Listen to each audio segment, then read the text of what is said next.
It's homecoming weekend at Old Dominion this weekend. Georgia Southern coming to town to play what should be an outstanding football game today. We're glad you're here with us. I'm Chip Tarkenton, along with my partner, Andy Mashaw. Andy, these two teams have played twice, but Georgia Southern has won both of them, so there's a little rivalry going on already. Yeah, you wouldn't think so, only playing twice, but it was the matchup these two had, both of them in the FCS playoffs, one of them a quarterfinals, and they were both shootouts down to the wire both times. These fan bases remember it, and they are ready to get after each other again. Interesting scenario from last week. Both of these teams go into battle against unbeaten teams and come away with two victories, two big wins by both the schools. Yeah, kind of battle of giant killers, kind of. Coastal Carolina, Old Dominion ran over them literally. Blake Watson way over 200 yards rushing, and it was all through the air. Kyle Van Treese, Offensive Player of the Week in the conference, going against the JMU Dukes, taking down their undefeated thing, and that was a aerial showdown. I mean, it was back and forth, and this could be exciting. We've got a couple of really interesting matchups here today.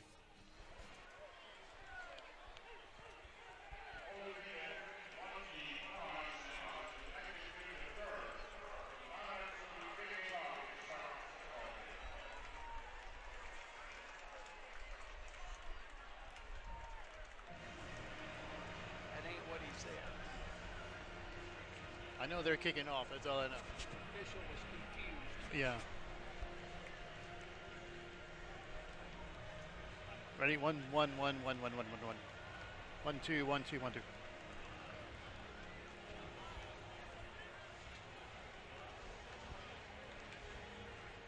I apologize. I always said I wanted to do alphabet for mic checks because everybody counts. I want to be different.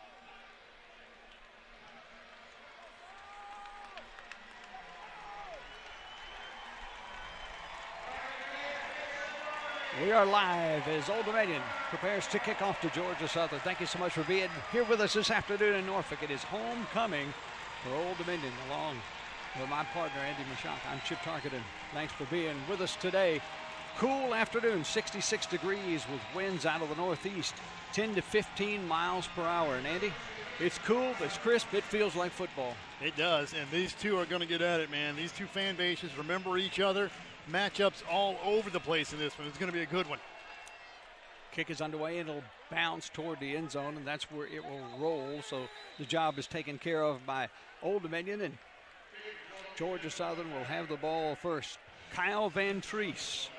Old Dominion fans know him well from last year, played for Buffalo, so he's been here before, had a great week last week. Offensive Player of the Week in the conference. He threw for 578 yards, 4 touchdowns, had an interception in the big win over James Madison. Yeah, in addition to Van Treese, the Offensive Player of the Week, the Monarchs have the Defensive Player of the Week in their corner, Trey Hawkins. 10 tackles and a forced fumble, critical forced fumble last week. A lot of people in motion, a lot of folks wide all day long, and the ball will move quickly. They hand off straight ahead to start the football game. That's Jalen White going off the right side. He picks up close to 5 yards on the play, pushes it up to the 30-yard line. Jason Henderson, the leading tackler in the country, making the stop. That's number 91 for the year. Now get used to this. They're going to move quick. They're going to spread it out, and a lot of this passing offense you heard so much about.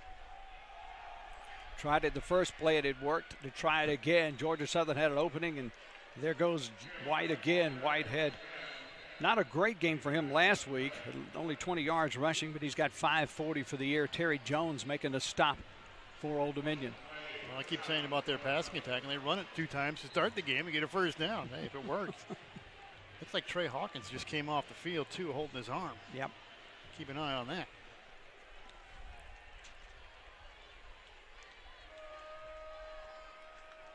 And in motion is Caleb Hood. They go the same play again off the right side, and the same result, picking up a big gain. That's Jalen White. Jalen White finds a lot of holes. Henderson again making the stop along with Arterian Johnson. Well, they had no rushing game at all last week when they took down JMU. They had like 30 yards rushing all through the air. 4 straight calls to 25. He's short of the first down marker. Henderson again. He's like a pinball machine adding up tackles, isn't he? Oh, yeah, he's in on every single play, it seems like. It's an interesting setup here, though. This is their offensive coordinator, Brian Ellis. He knows Monarchs are thinking we're going to throw it all over the place because that's what they've done all season. So what he do? Comes in, that's 4 straight runs. Nothing in the air yet, but he's setting it up. They will throw it, and if you overcommit, he's going to throw it right over your head. Gerald Green is checked in at the tailback spot for Jalen White. He's the single set, and there's something you don't see every day, quarterback under center. They handed it off to the first man sweeping. That was Caleb Hood, who was in motion. It just kind of caught everybody by surprise as he picks up the first down. It looked like Monarchs were kind of ready for that, but Hood had such speed coming across. The timing on that was perfect. Even if you read it well, he just ran right through you. Get all those defensive linemen up there, and you think, okay, they're going to go straight ahead and bring a man in motion. Yeah, the other matchup here, Georgia Southern gives up the least amount of sacks almost of anybody. Second in the country, first in the Sun Belt, and giving up only 2 sacks a game. The Monarchs lead the country in sacks per game. This time they do go with Green, who had checked in just a moment ago, and Green had a lot of green in front of him. A big gain on the play, all the way from the 48 down to the 32, 16 yards on the play. Tobias Harris has to bring him down, but that's a big gain and some big rushing early for this Georgia Southern football team. Well, there they go again. Anytime they get a chunk play, they're going to be up in a hurry. First pass of the day goes to who you would think it would go to, Caleb Hood, one of their top receivers. Short gain on the play, but still positive yardage. Is that what we were looking to see much more of to start the football game? That right there is what this offense does. The Monarchs are familiar with it too, because Brian Ellis came over from Western Kentucky, who beat up on the Monarchs with this exact offense last season. So that's what they're looking for. These lot of screens, a lot of quick throws. They weren't looking to come out and throw it right down the middle on the ground at you. Handoff is to Green. He just cuts right back up. They're just running that straight ahead and just letting the back find a way to go. Henderson again with another stop, but he's close to the first down marker. Let's see where they mark it down. It's at the 23-yard line. About a yard to go, third down, and we'll call it 1. Yeah, nobody was looking for this. I mean, last week, to give you the numbers, Jalen White, 11 carries for 20 yards. Green had 2 carries for -3 yards. Nobody was looking for them to come out and pound it on the ground like this. That's exactly what they're doing, and it's working. Trey Hawkins back in the game for Old Dominion. Straight ahead again. It looks like the ball was fumbled, and it was. Old Dominion may be on that football. I think they got it back, but just barely. Van Treese may have been the guy that jumped back on it. Yeah, he did. I don't know if they were. On the spot. That was just a miss on the mesh point there. He dove in after trying to retrieve it, but it looked early like he didn't have it. I'd see if they got a clean exchange here, or whether it was a fumble on that, or somebody pulled it out. No, he never got it.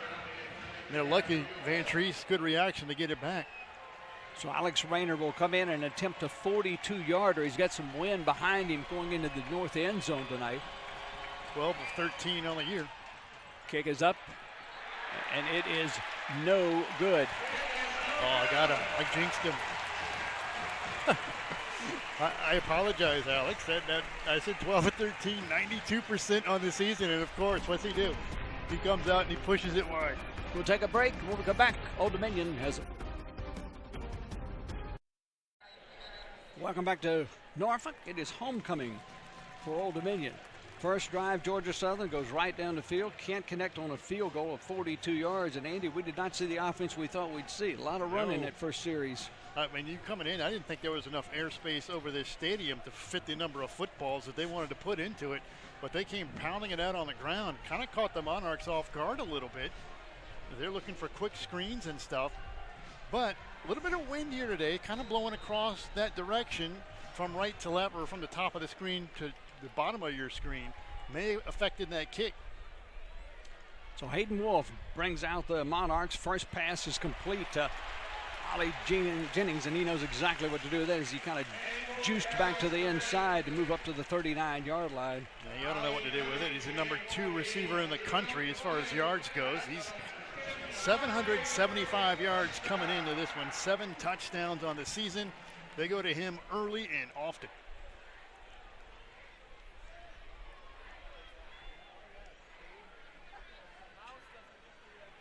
Handoff is straight ahead to Blake Watson, who had the gargantuan week last week. And look at him breaking tackles and getting to the outside.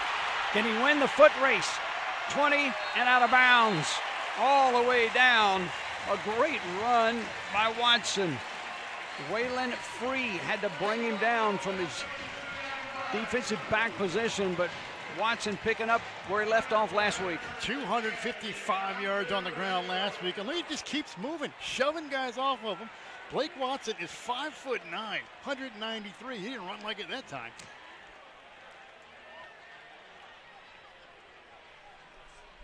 Quick pass is complete. Go to Isaiah Page. Picks up just a little on that first down pass.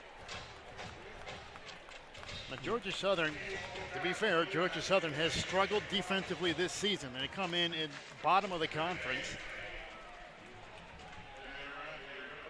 And they're showing kind of why. Run straight ahead again. Watson again, like you said, just spinning like a spindle top in there. Free again coming up to make a tackle. Free's got 51 tackles already this year from that defensive back position. He gets in around the football a lot. Third, we'll call it 3 yards to go for the Monarchs. First possession, a big run by Watson has put them in great field position to put points on the board. Sneaky big early down here for the Eagles.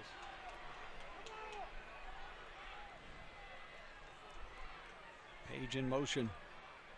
Back to the top of the screen. Wolf looks in that direction. The pass is caught by Jennings, but he will be short of the first down. That's some kind of tackle right there by Derek Canteen. He saw that coming all the way. Yep. I mean, they had him coming across in motion. That was going to be sort of a flat route with in-curling routes over top of it. Provide a little bit of a pick or a screen. Canteen went right with him, saw it coming all the way. Jennings hobbling a little bit as he starts heading off too. He took a pretty good shot right on that hip from Canteen. So Ethan Sanchez will come in to attempt a three-pointer. They'll spot it at the 18-yard line. It'll be a 28-yard attempt. 3 of 4 for him as well. Snap is down. The kick hits the upright. He hit the left upright with the kick. So both kickers have miscued on their first opportunity to get points on the board. Well, I got to be fair. I mean, if I jinx one, I got to jinx the other one. I'm going to stop talking about field goals from now on. When we return, Georgia Southern takes their second strike of the offense, trying to get points. Had 2 nice drives, one by each team. Field goal attempt of 42 yards, missed, and then a short 28-yarder hit the upright. Yeah, I'm going to start getting nasty texts from the special teams unions. I'm going to stop talking about kickers from here on. No more kicker stats.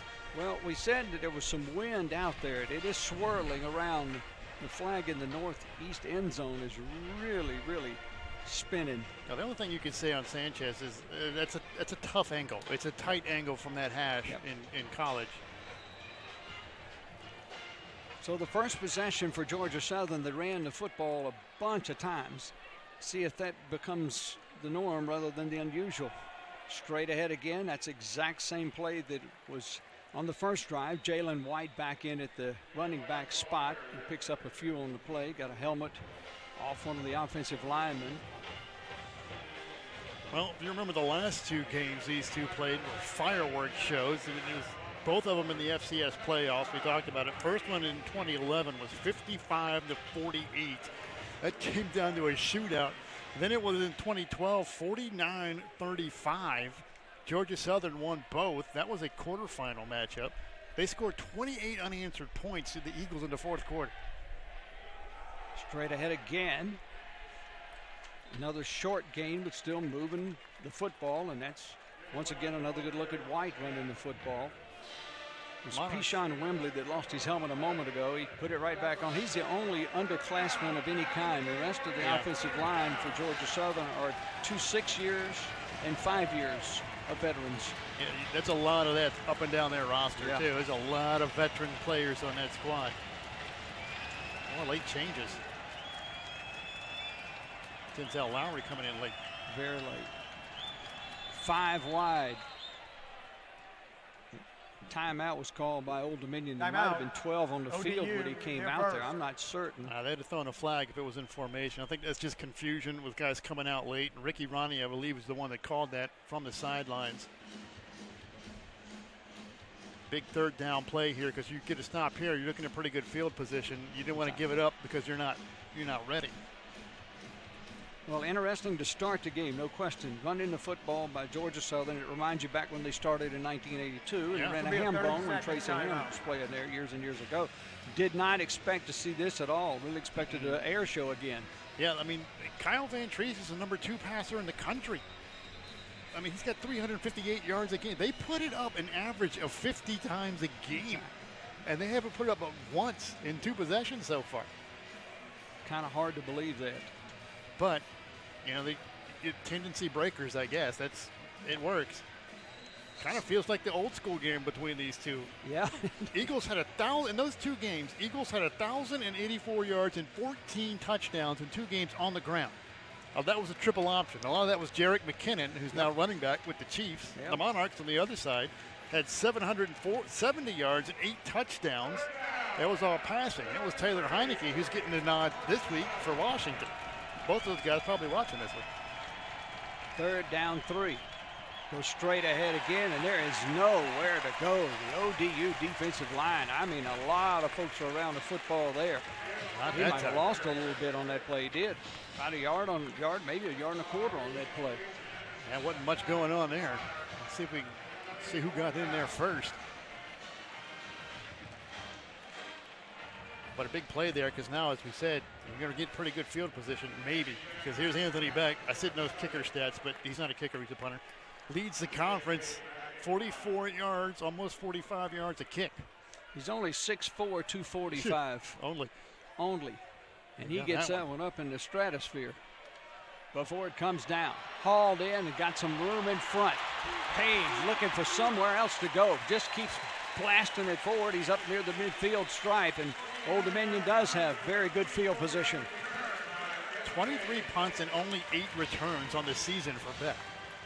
That's a rarity right there, and it's a good move for Page, who was very, very close to finding a big seam there.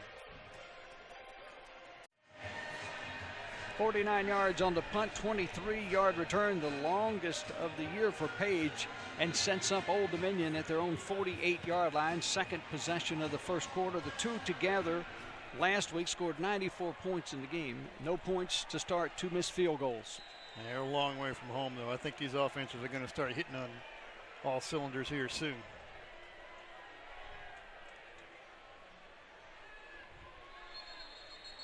Flags fly all over the place. No movement somewhere, I believe. Procedure. Illegal snap. Offense number 63. 5-yard penalty. Still first down. Yeah, they're going to get Xavier Black on that one. Must have pump snapped the fake a little bit. Well, that offensive line of Kunta, Hunt, Black, Thomas, and Saldivari been very solid this year. Saldivari making his 31st start today. I didn't see anything there. You got a head bob or something. I don't know. Backs up 5. Run it again. Nowhere to go that time until he breaks a tackle, and then look out. Wide open. There goes Watson again. Watson's running like a man possessed as it looked like he was going to lose 5 or 6, then turns it upfield into Georgia Southern territory to the 45-yard line, and he'll gain about 13 there. Anthony Wilson had to make the tackle. 223 yards a game is what the Eagles give up rushing on the ground. And Watson's trying to eat up a lot of that himself here in the first quarter. That was incredible. Not such great tackling, but incredible run. And a good job of the offensive lineman to not hold when he's running around that far. He got a little bit of help coming back, too. I think it was Leroy Thomas that helped him.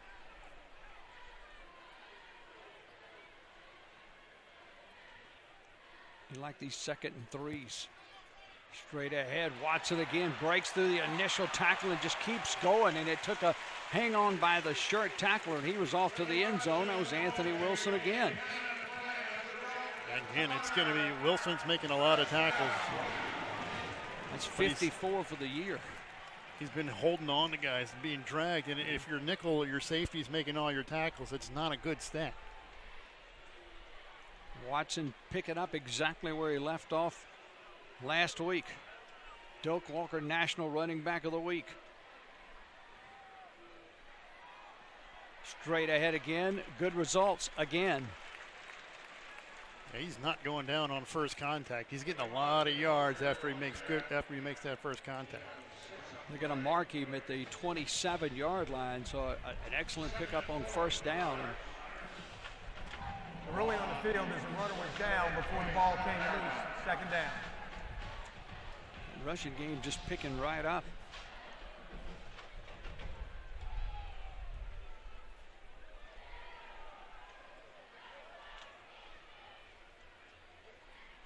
Go the same way again. A little more white shirts around that stop. Only a 1-yard gain for Watson. That'll bring up a third down and about 3 or 4. Yeah, kind of trap action there. You get the guard pulling across. That's better, much better effort up front. Keyshawn Wicks checks in at the running back spot for Old Dominion. Some changes by Georgia Southern as well. Oh, this is going to look for 0 right here. We'll call it 3rd and 4. A little bit of a blitz late. Across the middle and looked like a lot of blue shirts, but not really sure whom that was thrown to. It was in the general vicinity of a couple of receivers, including Isaiah Spencer was one of them, but I'm not sure that's where he was going with the football. Yeah, I don't know what was going on there. Miscommunication for sure for somewhere. It was a mesh route. They got 2 receivers crossing each other, and I don't know whether Page had slowed down the route and Wolf thought he was going to keep going. But no, somebody's not on the right page. I'm saying nothing. I'm not saying a word. 44-yard attempt this time from Ethan Sanchez. He missed a shorter one a little while ago. Snap is down, the kick looks up, and that one is right down Main Street. So it took 3 kicks, but we got one to go through. But that was the longest kick we had. Yeah, the longest kick of his season, his career. But he's a freshman, so. Previous long was 34. He did miss one from 48 earlier this season, but that one is good. So 3 attempts kicking the ball to get points on the board, and on the 3rd time, that's the charm. And Old Dominion takes a 3-0 lead, 2:59 remaining in our first quarter. And I think there's a stunned crowd surprised that we've only seen 3 points on the board, too. Yeah. It's been a very interesting first quarter. You get Georgia Southern's defense, which gives up 30 points a game, and their offense, which puts up almost 40 a game. And so far, it's not been a whole lot of fireworks going on yet. You could have won yourself a lot of money from those guys in the desert if you had an over-under on the pass attempts for Van Treese with 3 minutes to go in the first quarter being 1. I think you're right, partner. I believe you're all over that one. So Dominic Sues will kick it away as he did to start the football game. Come down at about the 3-yard line. And that's O.J. Arnold, a freshman, busted it up to the 25-yard line. And that's where Georgia Southern will take over once again. They had something going early in that rushing game, but got sort of stonewalled. The Monarchs defense adjusted on that second drive. Look for them to open it up a little more here. Well, they've teased everybody with the 4 wideouts and then run the football, and then they've teased folks with the 3 wideouts and run the football. So you may be right, Andy. Maybe just testing the waters to start the first part of the game.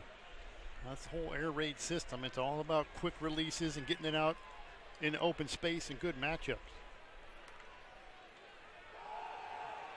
Run it again. This time a little different, trying the left side, and it's Jalen White again, but he runs into a host of blue jerseys. Denzel Lowry, Chaz Wallace, and double on the stop. Pick up about 2 on the play. It'll be second down at 8. Well, you're definitely not going to get any sacks this way.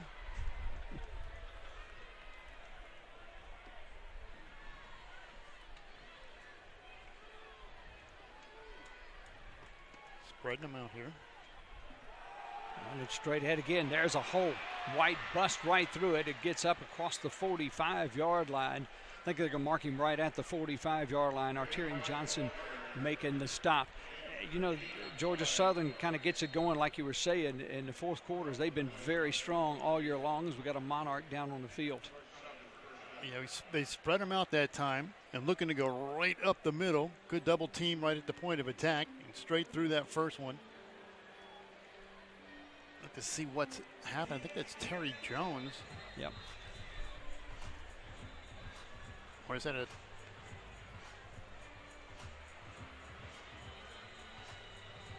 No, that's not. It's a 12, not a 13. That's Taj Rael. Yep.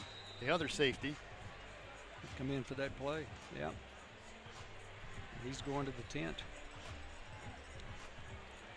72 yards on the ground for this squad. So 1st and 10, Georgia Southern, their own 45-yard line. 3-man front by Old Dominion. They think the pass is coming. Not on this play. Straight ahead again. Jalen White with some really good maneuvering in the hole. He finds a good place and then he just goes. See the Monarchs trying to kind of cheat a little bit. They have their defensive end, I think it was Haynes, who's behind playing more of a linebacker so they can move more laterally. And then he's sort of swooping to the outside. And as he's vacating that middle, they're running right through where he just left.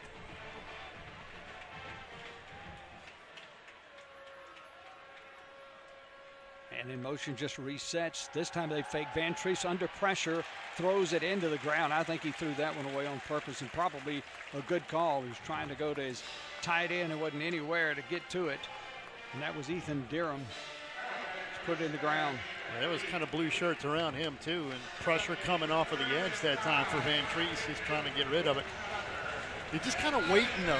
You know that Clay Helton and Brian Ellis have got all these things ready to go. They're just kind of waiting for them to lull this defense to sleep before they start pulling the trigger and start firing all over. 3rd and 5. Crowd comes alive here in Norfolk. Faked it to one side and going a little deeper, and it's going to be some flags flying. Little hands on both ends. Tobias Harris may be hit for that when they were trying to go deep to Derwin Burgess. And that looks like the initial indication. Yeah, it looked like he was grabbing. They were grabbing each Pass other. But defense number 20, 15-yard penalty, automatic first down. And once that ball's up in the air, he had a good fistful of white shirt yanking his shoulders around. They're going to get that every time. Tobias Harris gets a lot of attention on the season because he's 5'8". He's a really good transfer out of a Division II West Texas A&M. He's played really well, but teams go at him because of the short stature. So the ball moves to the 35 of Old Dominion. Van Treese with a fake, now looking under some pressure, going right down the middle, and that's a little too long. He was going for Burgess again. Harris on the coverage again, and the pass falls incomplete. Well, that one was there. He had the space in the middle, just a little bit off on that one, and he had some pressure coming in on him. He got hit just as he released it. Probably had something to do with why he overthrew that a hair. But you see the danger there. I mean, once they decide they're going to go do it, they can fly. They got some good, talented wide receivers out there. And Van Treese has mostly been very accurate this season. So 2nd down. Go straight ahead. Another new back in there. Gerald Green swapping in for Jalen White. They're swapping those guys quite a bit. Same play that they run with each running back. Positive yardage, 6 yards on the game. Interestingly enough, the two backs, White and Green, both coming into this one average 5.3 a carry. Exactly the same every time they touch the ball. Built similarly as well. Crowd up, 3rd and 4. Fake inside, going toward the end zone. That ball is brought home and caught by number 5, Amari Jones. What a catch. Yeah, I know, no signal over there yet by the official. I think he got caught into the pylon over there, but that's actually a touchdown. What a great throw and great catch. He really made a great play to bring it in. That coverage was pretty good that time on the safety, Kennedy. And watch where he fits this football. He just drops this right over his ear hole, and the diving catch right there. I mean, he's pretty much in phase. There's not much else you can do about that. That's just a great throw and a great catch.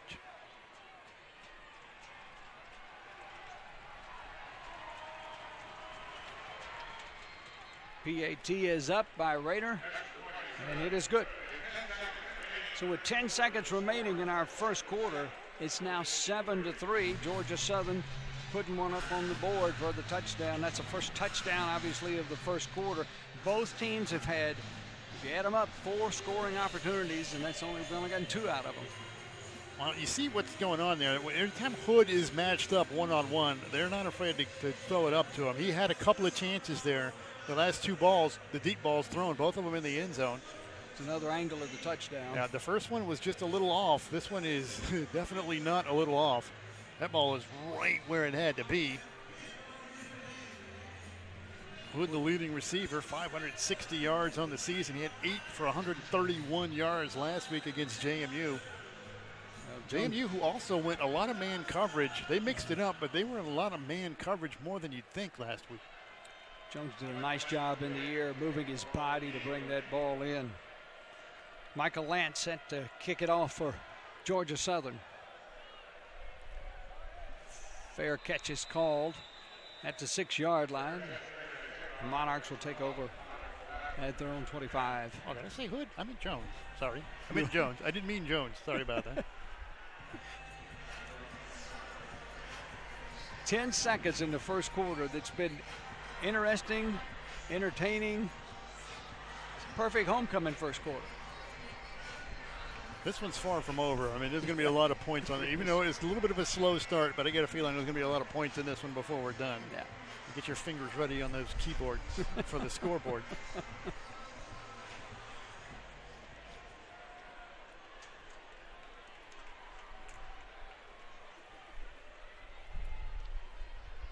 Goes straight ahead this time with Keyshawn Wicks. Wicks just trying to move the pile.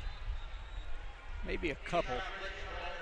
A single safety look that time for the Eagles, trying to get some more help down to shut down this running game, which has gashed them early. 82 yards for the Monarchs on the ground in the first quarter.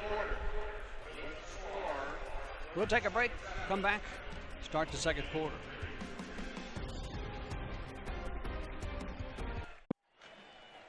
Welcome back. Along with Andy Michaud, I'm Chip Tarkenton. Our spotter today is Jeff Leftwich. We're glad that you're here with us. 7-3 is the score. Georgia Southern just scored a few moments ago. A touchdown pass to Amari Jones to take the lead. We begin the second quarter with the Monarchs with the football at their own 32-yard line. A lot of running backs in this one. 83 yards rushing for the Eagles, 84 for the Monarchs. Kind of a delayed snap there. Across the middle, goes in and out of the hands, trying to go to Isaiah Page. Falls incomplete. That'll bring up third down. That's all Marquez Watson Trent. This play is designed as a pass to the running back out into the flats. Trent jumped all over it and was stride for stride with Watson, so Wolf had to reset and find another target. Trent, an outstanding linebacker, came into the game with 57 tackles, leading the Eagles. Blitz from the outside. Wolf moves to his right. Got a man open right across the middle. The pass is complete. That's Granger. Got a lot of room. He'll slide out of bounds. The freshman, Amarian Granger, looking good on that play. And this is what Wolf has been working on. If you've paid any attention to these Monarchs, he's not been mobile at all. But that was a good example of doing what he can do. Just slide out of the pocket. Blitz coming, good pickup by the running back. He slides out of the pocket and waits and finds Granger. Look at the freshman putting some moves on in the open field. 37-yard gain on the play into Georgia Southern territory at the 35-yard line. DJ Mack has just checked in, and his first pass falls incomplete. He came in last week and was 1 for 1 with his passing. Touchdown pass of 21 yards, rushed 3 times for 26 yards and another TD. And that's the wrinkle that Old Dominion wants to get in there, because Wolf is not really all that mobile. You get to change it up a little bit. It's not really a wildcat. It is, but it isn't. It is, but DJ Mack is a quarterback, so it's not really a wildcat. But you see the low throw on that one. That's the reason Wolf comes in when they're throwing it. Not a lot of room there for Wicks, trying to go around the right side. Waylon making a tackle again. I tell you what, Waylon Free is a good football player.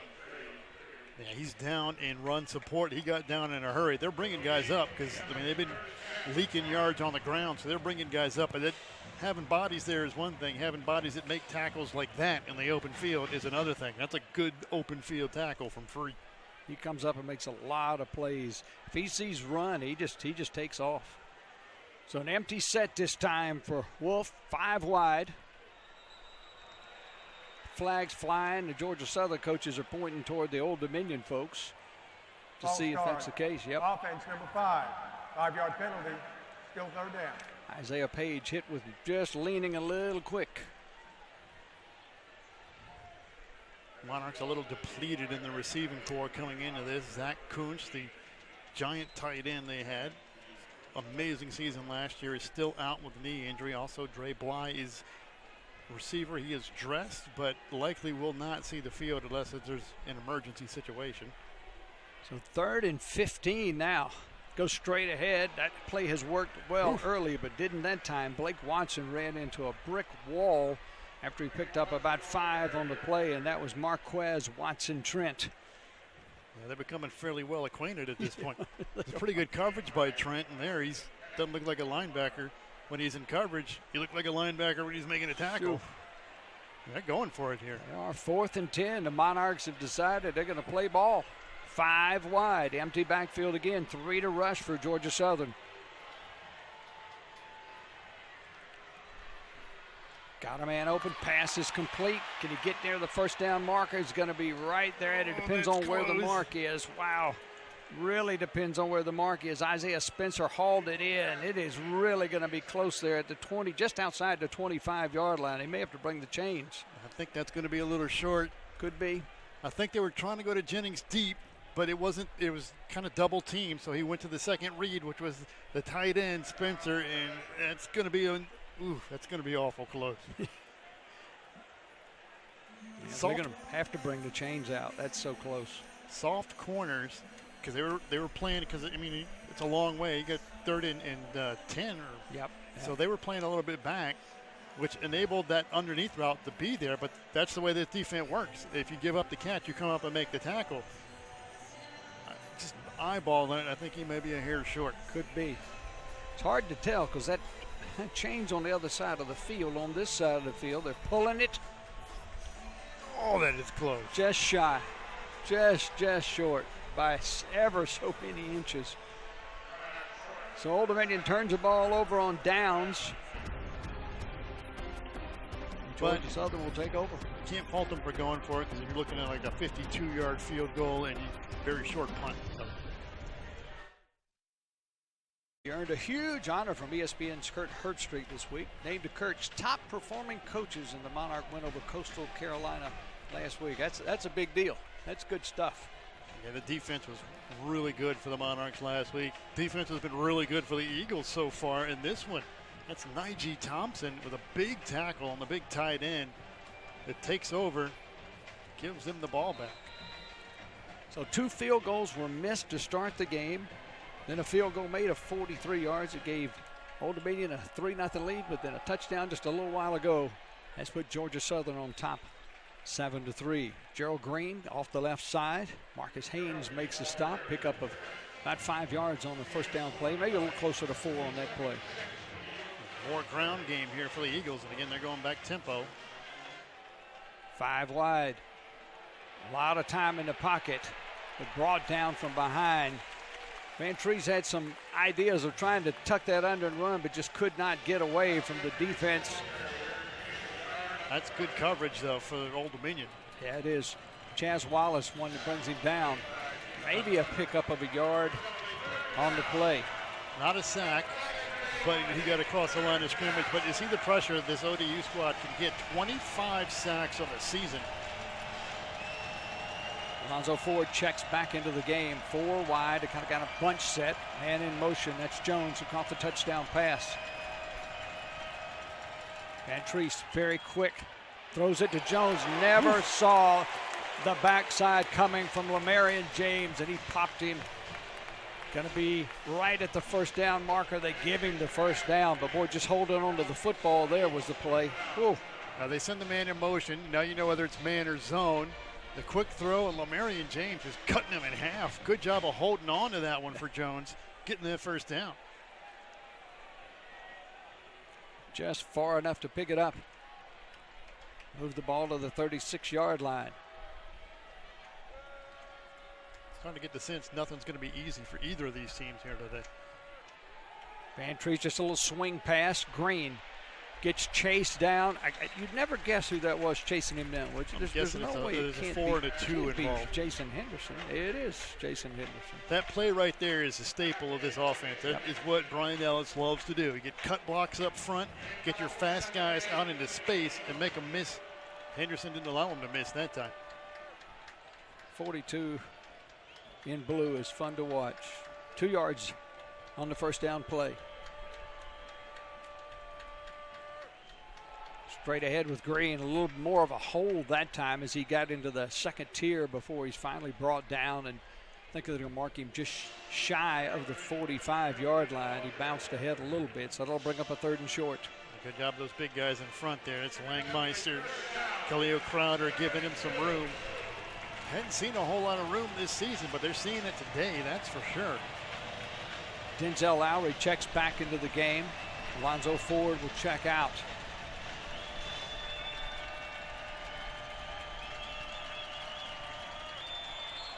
Well, a lot of movement everywhere there. Got flags on all sides of the field. See who moved first. All start. Offense number 72. Still coming. Khalil Crowder is hit with moving the right guard. 5th-year senior. See a little jump. Let's see. See if we can see him move. The right guard. Yep. Oh, yeah. Right guard. Yep, he did. It wasn't a little jump, it was actually a big jump. But because half ODU went with him, it was hard to see. That makes it 3rd and 7 now for the Eagles. 3-man rush, and they brought an extra man trying to go to the outside, and Hood really had to play defensive back. He was trying to go to Caleb Hood, number 7, but he had to knock the ball down or it was going to be picked off. That's James again playing good on the outside corner. This one kind of floated a little. I don't know if it just came out kind of awkward. It floated a little bit too, and it was a little bit late. That gave Lamarian James a chance to come up and knock that one down. James was thinking, I'm going to run a long way with this one. He's a kick returner. Had he got his hands on it, he would have run it a long way. Anthony Beck gets it away. Barely. Barely is correct. Trying to decide where it went out of bounds as they're lining it up. And it looks like the 24-yard line. So we'll take a break. When we come back, Old Dominion football from their own 24, 7-3. Georgia Southern on top of Old Dominion.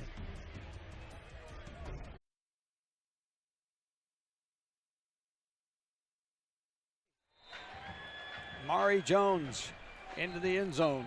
Yeah, it's 7-3. Quarterback comparison here. Yep. Vantrease 4 of 7, 39 yards and that one touchdown. Wolf 5 for 7, 64 yards today. A little bit of pressure getting to put on Vantrease. Not a whole lot of that through the season. We said they only given up 2 sacks on the year. That's number 2 in the country. But they also said the Monarchs going in at 4.17 sacks a game, which is number 1 in the country.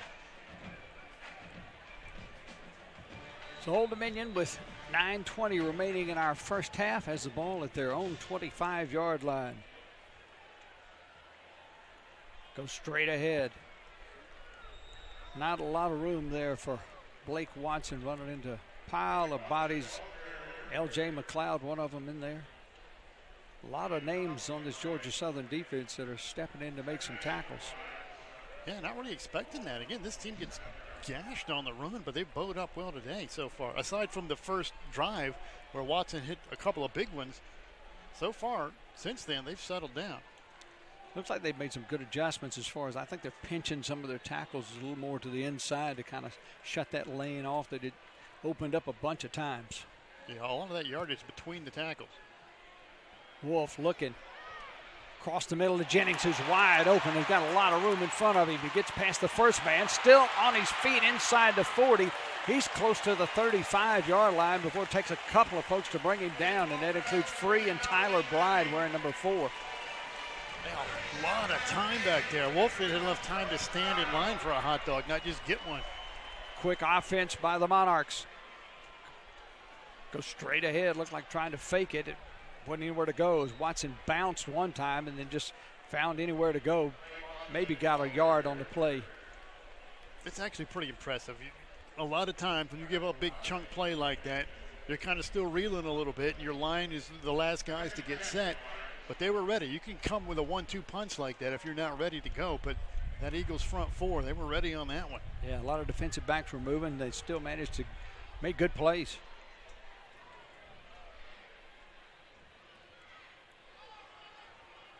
Hand off again. This time it's Wicks who's come in. Wicks moving his body and the rest of the offensive line. And this is where it looks like the rugby scrum, and that's going to be a first down from there. All that legal now. Yeah, it is. It wasn't for Reggie Bush, but it is now. That's right. Well, that rugby scrum, I'm not sure what else you can call that, because that's really exactly what it looks like. That's a first down. Very patient run there, too. He's looking for a hole, and then it's just a lot of blue and a lot of white. I guess Granger gets an assist for holding him up. Technically, you're not allowed to pull. You're allowed to push them. You're not allowed to pull them forward. What about holding up? Can you hold up a little bit? That's a gray area. Wolf going right to the end zone. Pass falls incomplete. He was going to Jennings. It was almost intercepted by Najee Thompson. Of course, the Old Dominion crowd wants an interference call. Let's take a look at that again if we've got a picture of that, but it falls incomplete. Wolf saw that. It was man-to-man on the outside all the way. I think that's going to be just their feet got caught up, incidental contact. Give credit to the defender is Najee Thompson did have his head back looking at the ball, and that's the difference. Well, incidental contact with the feet when you're looking back. You talk about veterans again, fifth-year veteran there. DJ Mack checks into the game, and he'll run it. Fakes it, runs straight ahead. Pushes the pilot himself inside the 20-yard line. 6'3", 215-pound senior from right here in Norfolk. Northview High School. Now, the big thing about that is that he did pop one for a touchdown throw last week, which is what keeps you honest. You can't just see 8 coming in and say, oh, man, they're definitely going to run this, which he does a lot. But because of that one pass, you got to be a little more careful. Third down, 5 to go. Page resets to the top of the screen. Jennings open across the middle. Jennings has the first down. Ball on target from Wolf. That's route running 101 right there. Well, what I really liked is he came across the middle and kind of settled down a little bit. Yeah. Didn't keep running full blast so that he could make the pass. He had the receiver on the outside. I think that was Granger who ran the coverage off, ran deep, and then on the slant underneath. And like you said, he throttled it down just enough to not run himself right back into other coverage. So Old Dominion threatens the ball at the 12-yard line. Trailing 7-3. This has been a good one so far.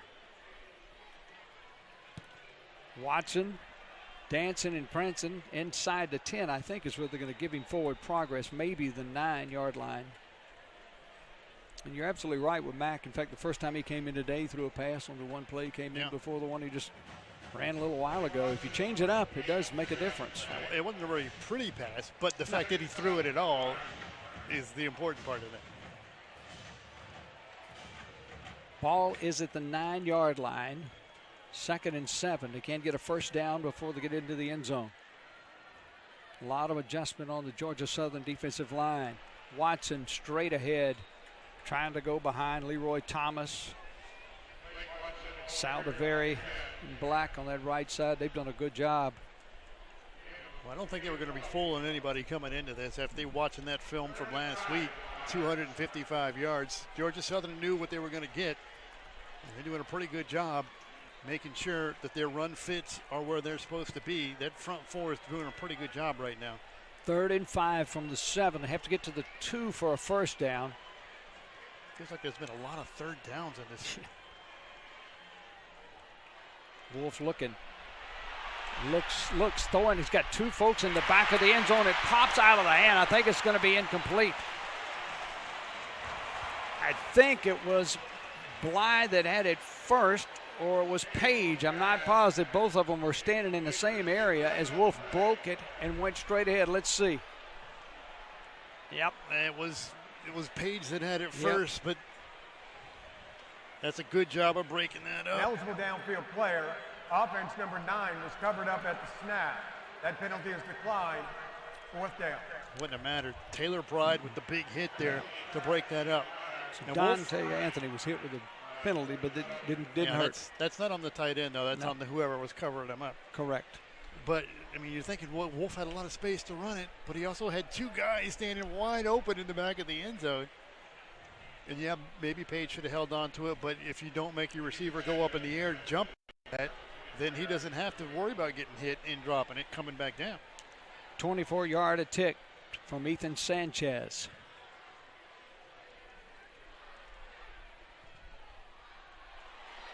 And that one is no good, too. Wow. Second miss for Sanchez today. Hit the upright in the first quarter, and that one must have been to the right side there. Too close. That's the problem. Yep. Hit the longer one, but the too close ones is ones he's missed. You need points if you're going to beat these Eagles, though, that's for sure. Absolutely. 43-yarders, one.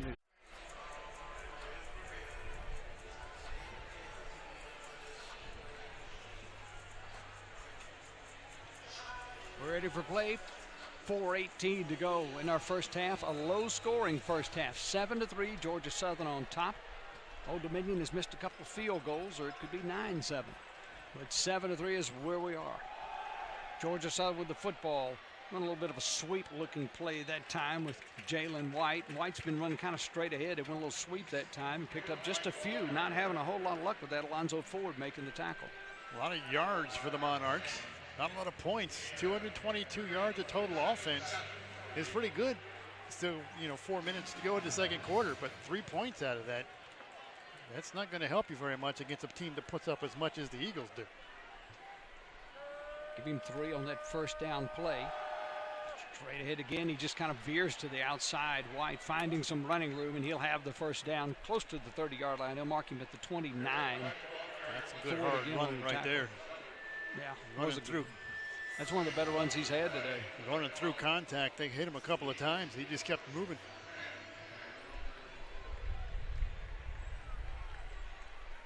White's a threat. Running the football, catching the football. He can do a lot of things. 20 rushing attempts for Georgia Southern compared to 7 pass attempts today. Van Treese goes outside. The pass is complete to Singleton. And Singleton is dropped pretty quickly. But that pass was on the money. Tobias Harris with a stop. Yeah, that's what you're used to seeing out of these guys. Quick passes out into the flats. And as soon as you start to creep up on those, try to get a head start, that's when they throw it right over your head. Georgia Southern with a full 3 timeouts left before the intermission. Straight ahead again. He may have the first down. Depends on where they mark it. I think it's going to be a little bit shy. So bring up a 3rd down and 1 yard to go. And they're just trying to milk the clock right now. Oh, yeah, they would love to, end this drive in the end zone with zeros on the play clock, on the scoreboard. More physical running by Jalen White, though. You look at him, he's 6 foot, 215 pounds, but he looks a little bigger, runs a little stronger than that. We've seen that the last couple of times he's run the football. That's big enough if I'm trying to tackle him. Fake there, a little slant, and that pass is complete. Singleton again. Singleton is one of those guys they look for. Singleton, Burgess, Jones, and Hood last week had 35 of the 38 completions they hauled in. And they're all pretty well matched. I mean, Hood came in with 46 catches, Burgess 44, Singleton with 40. So they spread it around pretty evenly. And that, I think that was an RPO. And just judging on the look the defense got on that little slant was wide open. And we know what Van Treese can do if he's got somebody open and thread the needle. Georgia Southern from their own 49. Got a little blitz coming. That leaves a man open down the middle. Pass. Is it complete to Hood? They will call it a complete pass. He made a nice play to bring that one in. Yeah, if he puts that in stride, I think it's a touchdown. Yeah. But good blitz pickup. You're right. You had that blitz coming Rolling from on the the safety. field was a catch for a first down. The previous play is under video We're review. gonna take a look at it. I thought they might get to that because it was close, but you're right. If Van Treese puts a little air under that thing, he's still running. Yeah, the safety coming and the running back with a great blitz pickup, which enabled Van Treese to wait. We get a look at this. We'll take a break and we'll come back and see if we can pick that up for you. Stay with us. We're back. The play was ruled a completion. They took a look at it. We couldn't see anything. So a big gainer there. Georgia Southern inside the 25. Van Treese looking, moving forward in the pocket, and that pass is going to be complete too. That goes to Amari Jones. Man, that is a long time to protect. These guys are doing a great job in front of them.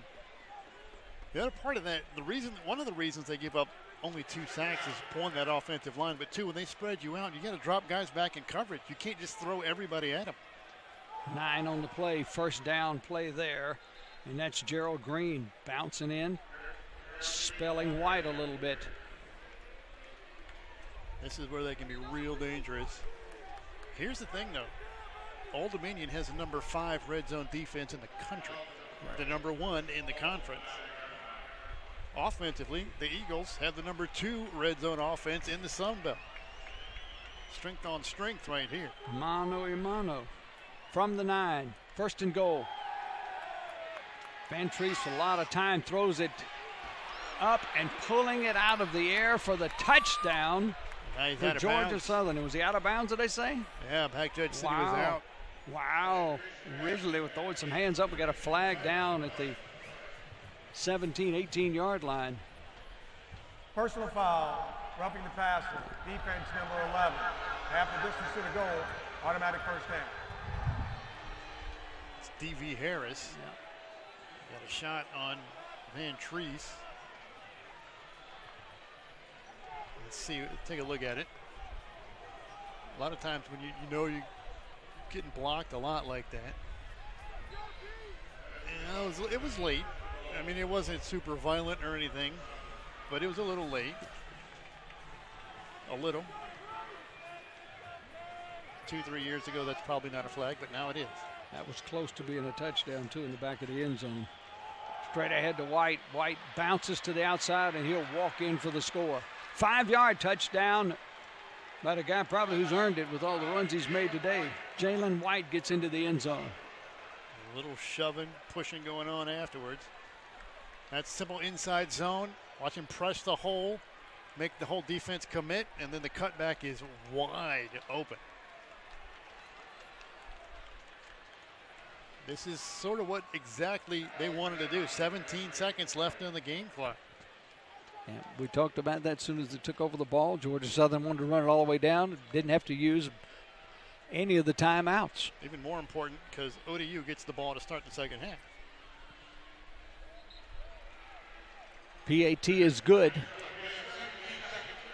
17 seconds remain in the first half, and it's now 14-3 in favor of Georgia Southern. Well, that was a big boy drive right there. 9 plays, 80 yards, 401. And it's still been a lot on the ground right now. Yeah. It's almost throwing as need be.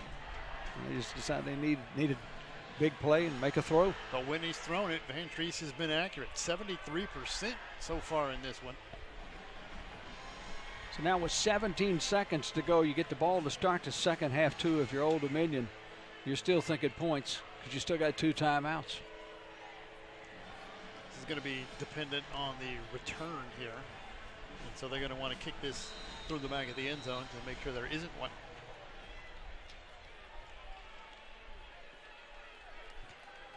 Michael Lance preparing to kick off.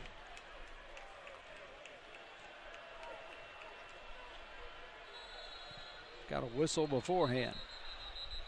That was a returnable kick, too. I think Georgia Southern took a timeout That's interesting. before the kickoff. Timeout. Georgia Southern. That's exactly They're what first. happened. It'll be 30 seconds. And it could be a couple of reasons for that. One is that obviously they know how big the return could be here to set up whether ODU is going to take a shot at getting some points or not. The other thing is a lot of times it's a personnel thing. If guys aren't completely ready, somebody's not paying attention or they didn't have the right person out. Might have been looking to squib it just so you have to force something to happen a little bit on the other side. Or they could have had communication and saw how ODU was set up and decided, you know what, we're not going to kick this, we're going to squib it, and they wanted to make sure that. Well, you had three. You may as well use them. They don't give you anything if you take them into the half. They're not going to give you another one. So Lance will attempt it again.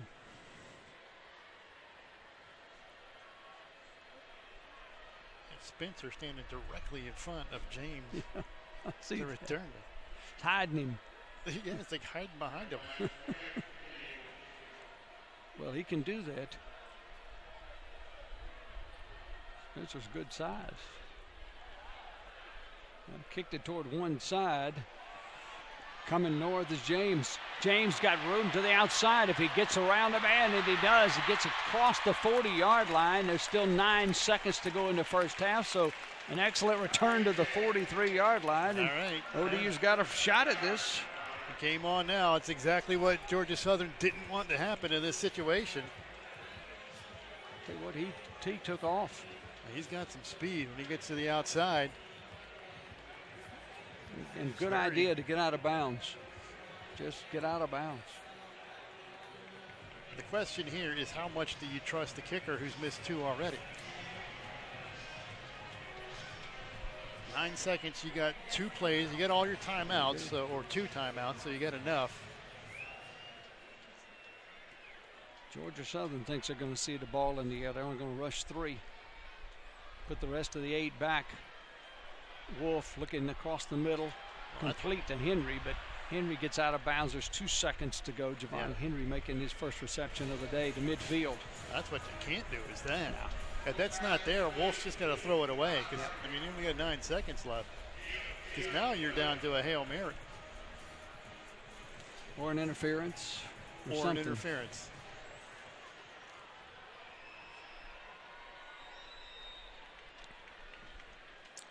Another timeout by Georgia Southern. Timeout. Georgia Southern, they're second. It'll be 30 seconds. Interesting first half, Andy. Your thoughts about just looking at what we've seen and how surprising it is. Well, I mean, right now, if you're Old Dominion, you got to be thinking we've done what we wanted to do offensively. We moved the football up and down the field. The running game has worked. And then the passing game has worked. But just hadn't finished a drive. And missed 2 field goals. And, I mean, yeah, those were bad misses, but at the same time, they were in tight, which means they should have been touchdowns or touchdown opportunities that you left out there. Georgia Southern missed their own field goal. If you look at Georgia Southern today, you almost think of the word patience. They have not been helter-skelter at all with anything. Very patient to run this offense, to run the football. All right, so Eagles are going to have 3 guys set back right around the 10-yard line or inside the 10-yard line. It makes it tough to get through it. Across the middle, they flick it back to Page. Page trying to go to James, and it'll go out of bounds. That could have been dangerous the other way, but a neat play in the first half, and no harm, no damage, no foul. But it could have been. Tell you what, though, that's Lamarian James, who's a cornerback and a returner, which means that was a design play. Yep. Had they made that last little, he had some space, and he can fly. We're back with halftime in a moment.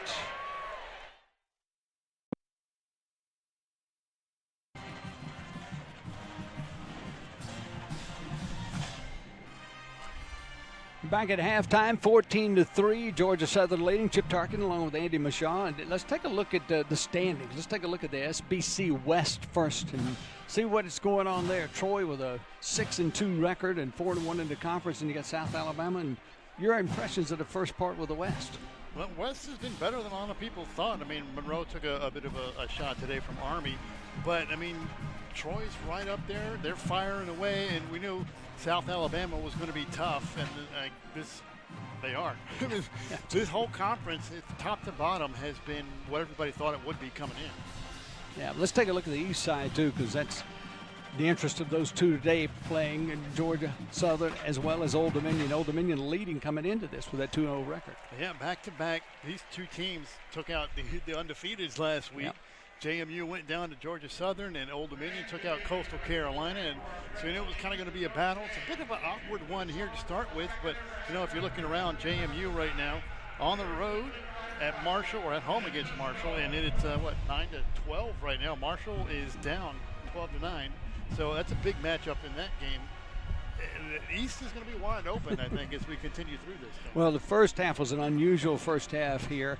Only 14 points for Georgia Southern, 3 for Old Dominion. Missed a couple of field goals. This game is even closer than what the score says, and it's still pretty close with the score. Yeah, I think Old Dominion is not going to be happy with some of the results. Obviously, they're not going to be happy with missed field goals, but it's missed opportunities because they've been able to move the ball up and down. They haven't really been dictated to on the offensive side. They've just got to finish.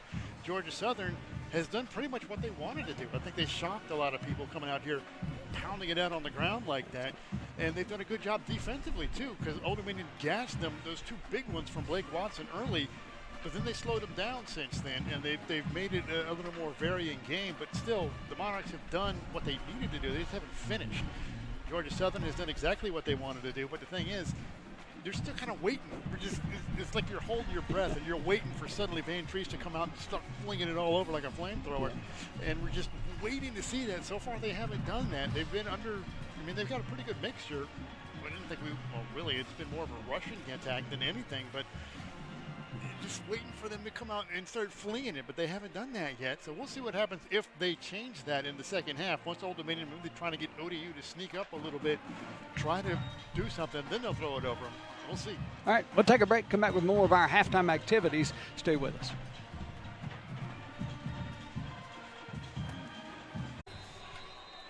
Back at halftime, Andy, how about some first half highlights? Yeah, how about some Blake Watson highlights? Look at this one. This is the way this thing got started, is Blake Watson doing everything for Old Dominion. Huge first half for him. 95 yards on 11 carries, but Eagles can run it too, up the middle, and that is White. White has got 75 yards in the first half. That's right around his average for the game. And we had one good field goal, and we had a couple of bad field goals, and there's White again with his touchdown. The first one that opened everything up is Van Treese, but look at the attempts. 8 of 11, great percentage, but only 11 attempts. He averages 50 attempts per game. He had 11, but as you see, they found the right ones to go to as Amari Jones found that one in the end zone. And that is how we got to 14-3. Monarchs are going to get it to start with here, though. Yeah, it's staggering that he only had 11 passes, Van Treese, in the first half. That's just kind of staggering. Yeah, and you look at the averages. Jalen White averages 77 yards a game. He's got 75 yards in the first half. Yeah. And the same thing for Green. Jared Green, 44 yards a game. He's got 47. He's over his average in the first half. You got to think the Monarchs were preparing for 50 pass attempts a game. That's not just from last week against JMU. That's for the whole season, is what Van Treese has averaged. So they got to be thinking, yeah, we're going to have to stop the pass, and we're going to have to drop back and into coverage, and then they come out running it like that. Maybe caught them off guard. It's going to be interesting to see how the Monarchs react to that. Are they going to alter what they're doing defensively to stop the run? And if they do, is that when Van Treese starts flinging it? And you never know. I mean, that's the decisions that you got to make. Let's give you a sidebar. Jason Henderson already with 13 tackles. That's his 7th straight double on tackles. And it takes him over 100 for the year. I think the stat guys just, anytime he's on the field, every time there's a tackle, they just check off 43, just let him go. Anything else on the stat sheet jump out at you just as a surprise or something that you see? No, as we look, well, there's Van Treese. And you see the average in the rating, 60%, 9 touchdowns coming in, but he averages 50 attempts, I can't say that enough, 50 attempts per game. And he threw 11 times. Now, he also does throw 12 interceptions. He hasn't done that. Maybe that's something they knew because the Monarchs coming in, are up there in takeaways. The entire Sun Belt Conference is up there in takeaways, but Old Dominion is 13 takeaways, and they're right up there. So they might be wanting to stay away from that. That might have something to do with why they altered coming out here with the run. Interesting to see if they stay with that. Well, let's get you to try to be a soothsayer for the second half. Old Dominion will get the ball first. You're down 14-3. Imperative first drive if you are in the Monarch dressing room and on the field on the sidelines. Well, the big word that they had in halftime, I guess, in that locker room is going to be finish. And it's not just finish drives, it's on third downs, too. They are 2 of 6 on third downs today. They've never been good on third downs throughout the season. In fact, they are dead last in the Sun Belt. 26% third down conversions, and they're living up to that right now. They've got to extend some drives. Some of those field goal attempts they missed, if you convert on third downs, they don't turn into field goal attempts. So we'll start the second half 14-3. Georgia Southern will be kicking off. Alex Rayner will be setting to tow it down to the other end. Lamarian James has got a big target in front of him with Spencer. And they pooch kick it. They're keeping it away from James. Absolutely. They're going to call it dead. Somebody must have called a fair catch over there right at the 30-29. I didn't see one either. I was going to say that one. The kick was dead when caught because number 2 gave a fair catch signal. First down. Okay. Well, now that was James all the way back at the goal line. Clock operator. Thank you. So that's interesting. All right, fair catch. That's what they call. We'll move along. Well, that's a new one. Yeah. You don't get often fair catch signals being made 30 yards away from the guy who catches the ball. Correct. Or even made by someone not making the catch. Yeah. Interesting. All right. 1st and 10 Monarchs as we start the second half from their own 29-yard line. Hayden Wolf as your quarterback. Blake Watson right beside him. Going across the middle, the pass is complete to Henry. Javon Harvey, rather, I should say, not calling Henry, Harvey. Just shy of the first down, but not by much. Double slants there, Harvey, the trailing receiver. They clear out underneath for him.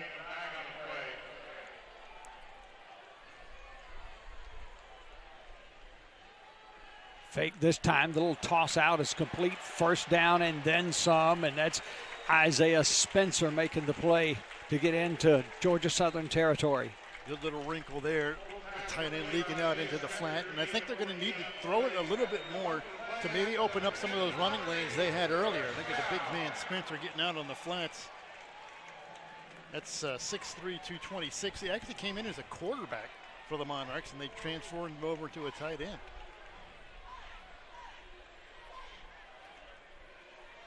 Old Dominion trying to get something to start to second half, trailing by 11.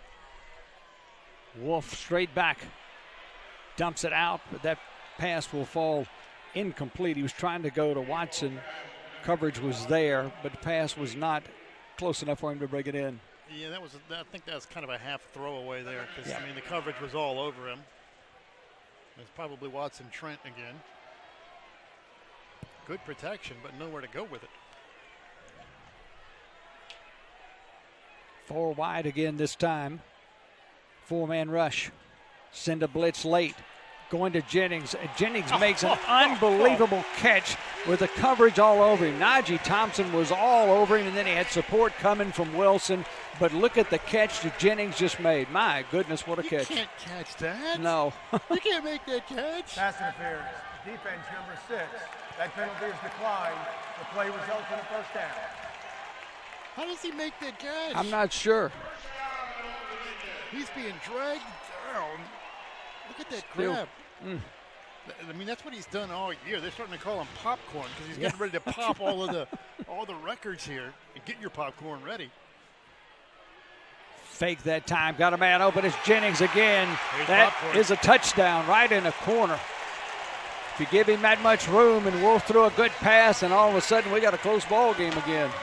It's kind of a smash route, high-low read. They got 2 receivers, 1 shallow, 1 deep. And you're looking at that defender, making him make a choice. He comes up, and then Wolf is patient and fires it to the pylon right on target. Got to watch that celebration bouncing around there. As Jennings came up hobbling just a little bit. PAT attempt to make it a 4-point game. He took that hit early on from Wilson on the hip, and he was hobbling after that. Hadn't seemed to slow him down on that drive, though. Extra point is up, and it is good. So right down the field very quickly. 13:34 remains in the third quarter. Old Dominion's trimmed the lead to 4 with a touchdown pass from Wolf to Jennings. Can't make that catch. How do you do that? Just what they needed. Of the year in 6 straight games with a touchdown. He is popcorning. He's popping something. Tell you what, though, he's in man coverage. They're going to throw it to him anyway. He's made more contested catches like that. This guy, I mean, what, 600-yard games in a row now. Is that what he? Yeah. He's the number 2 receiver in the country in yards. He's not slowing down yet. Old Dominion's going to need him to win. Sues with the kick. Arnold lets it go into the end zone. So Georgia Southern will have their first possession of the second half after that very quick drive by the Monarchs. The lead now just 4. 7 catches, 116 yards, and a touchdown for Jennings. And that is exactly what Old Dominion wanted to do to start this second half. Come out firing and put points on the board. Now, can the Eagles answer? And with what answer do they bring? The first half, we saw a lot of the ball being run, and not as much of the passing air raid that we thought we would see. See if the Monarchs try to sneak up a little, give some extra run support. Jalen White in the backfield with Van Treese. That's a play that started the game, and they've run it a bunch of times, and White almost breaks that one. He was 1 tackle away from going a long way, 12 yards on the play. Henderson had to bring him down with a shoestringer. Maybe they think at Georgia Southern we figured out that not only can White catch it, but he really can run it. Well, he's got give him enough. Nose for the end zone, 9 touchdowns now. Exactly. Quick pass out to Singleton, a little screen, and doesn't go much, but picks up a few yards. Singleton, a 5-year senior, 5th year. Tall target, 6 foot, 190. 3-yard gain on the play.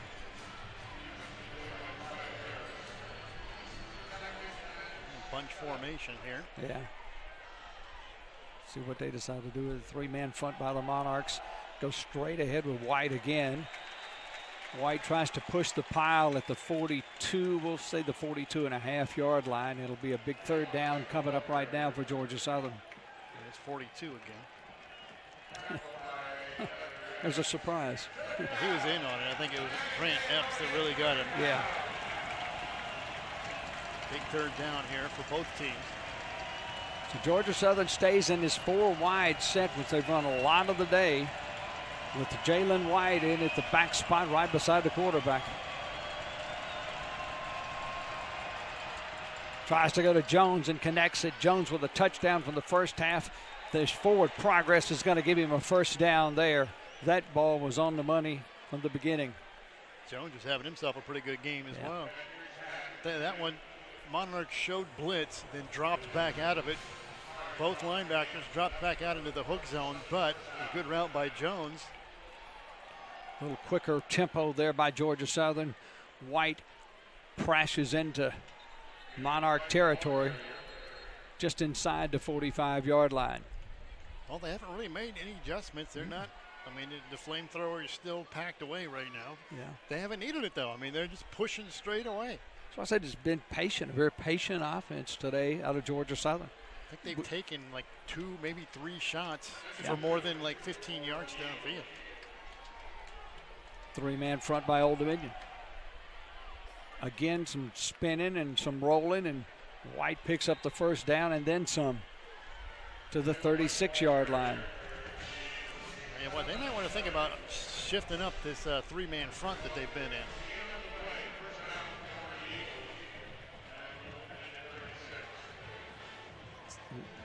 With the presser, the push up front, the leg drive. That's a big back, man. He is. And he runs like a big back. Yeah, he runs, like I said, bigger than he is. Hood in motion. They hand it to him. Good play on the quarter that time. He didn't pick up much, but boy, he had a lot going behind it. That's Tobias Harris with the tackle. Yeah, that's actually the pass. It's a little push pass. Yeah. Pop pass. They ran that earlier. They were close to breaking it the first time they ran it. This time, it's a pretty good open field tackle by Harris. The timing on that is really good, but it's almost like a handoff because you can tell the way they're running. It's just popping it right to him. Nobody in the backfield with Van Treese this time. Going to go right to the man in motion. That's Hood. Hood looking for a block. He gets through a line and then stays on his feet, but couldn't continue before a host of Monarchs jump on the pile. Terry Jones, one of those, helping to make the tackle. Now there's that Brian Ellis offense that I thought we were going to see a lot more of today. You know, it's all 5 linemen flat on the ground when they snap that. They just cut blocking, just trying to make sure those defensive linemen have to have their hands down so they can't knock it down. Big 3rd down and 4. Georgia Southern's at about 55%. This time they're going to hit a touchdown. Is into the game, Gerald Green, and he goes all the way.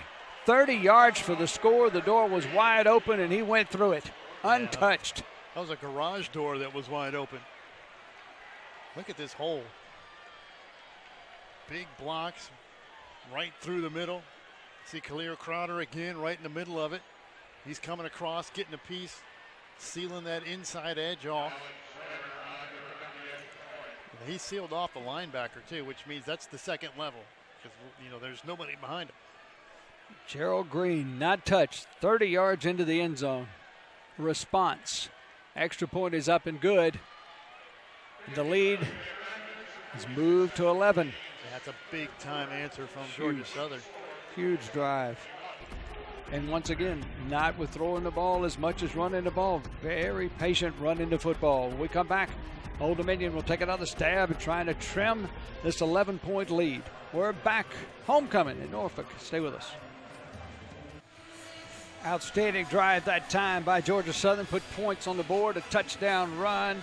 30 yards by Green has expanded the lead to 11. Once again, 21-10.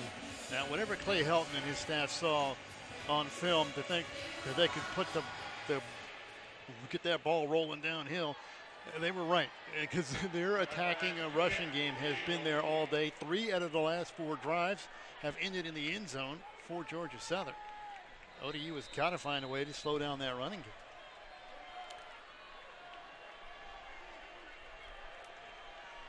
Michael Lentz. Little poocher again. No fair catch this time. And run right out of bounds at about the 33-yard line. Those upbacks, they're not used to catching the football on a pop fly like that. Yeah, that's Alex Solano. That's a linebacker. That's a backup linebacker. Exactly. I'm going to go. Look at that. Heck yeah. How many times does a linebacker get an open field run like that? I think that we got to check the double numbers, though, because sometimes they'll get you. Could be. Yeah, there's only one. That's Solano. Yeah, that's it. See, that time he told Blake Watson last night, don't, or James, he said, don't do the fair catch. I got it.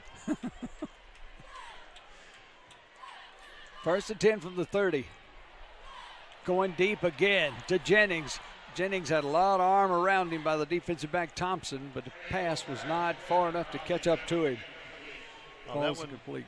That one they're setting up. They got 2 receivers to the left side, and they're trying to sneak Jennings in a one-on-one on the backside all by himself. When they got the matchup they wanted, the throw was just a little off target that time. So even if he was grabbing him, that throw was out of bounds. It wouldn't have even mattered. Well, Jennings, you better throw it early because he's running full bore. Straight ahead. Pyle kind of pushing Watson up near the 35, probably give him the 34-yard line.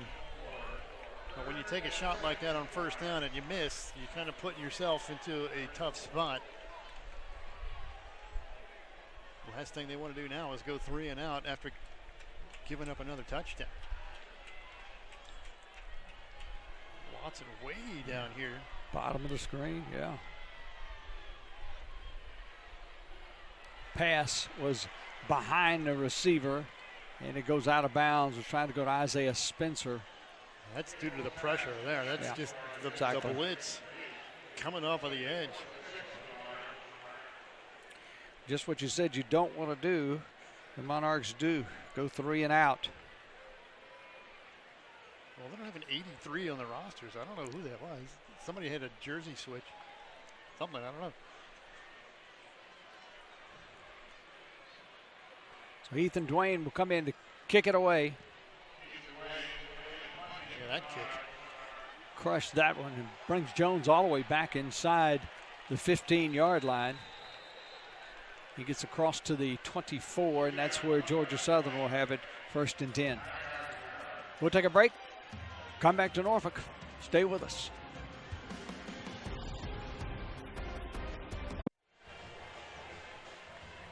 Georgia Southern will begin this drive from their own 24-yard line, leading 21-10.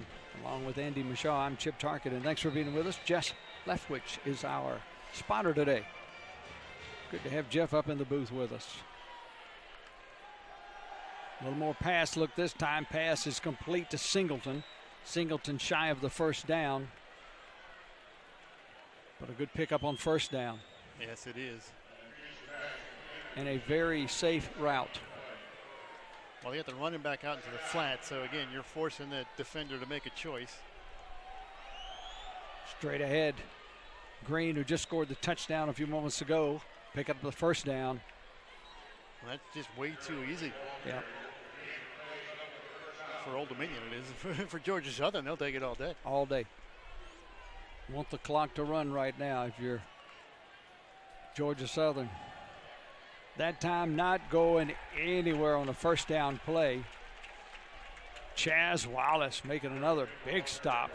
But, I mean, if you look at this, I mean, Old Dominion's got some notoriety a little bit on defense, but you look at the numbers, they're 8th in the conference in scoring defense, 12th against the run, dead last against the pass, and 13th in total offense. You know, where does this defense come from? It comes from the turnovers and the sacks. That's a quick slant pass, and that's going to pick up a few yards.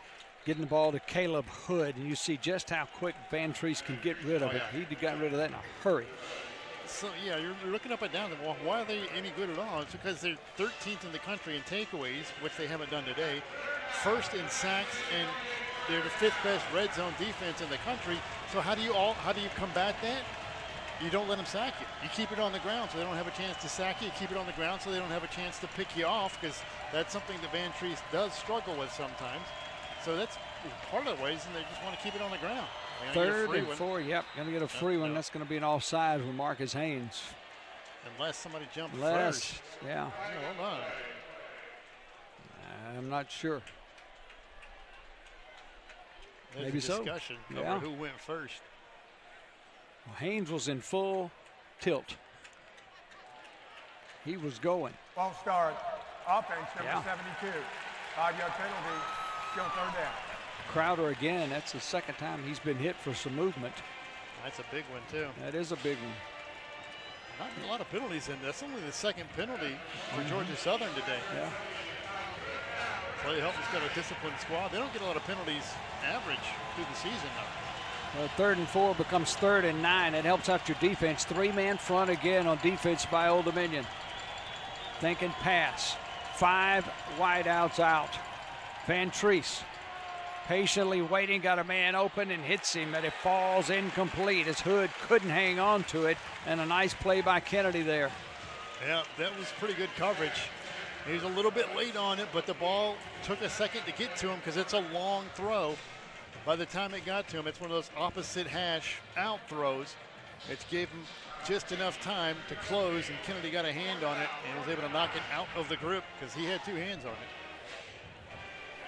Anthony Beck steps back in to kick it away. Isaiah Page waits at the 15. That was a gutsy running, diving, falling, look out below catch at the 30. Yeah, you misread that one a little bit. Yeah, I think that maybe that swirling wind again we've talked about. It has swirled on the field, especially today. That was a big penalty, though, on the Yeah. false start. Because on third and, what was it, long 3 or 4? And they went to I 9. think you run that. I Yeah. think they run it because, I mean, the Monarchs haven't showed any ability to slow down that rushing attack. You run that and you likely pick it up. Yep. When you push back to 3rd and 9, that's a little different story.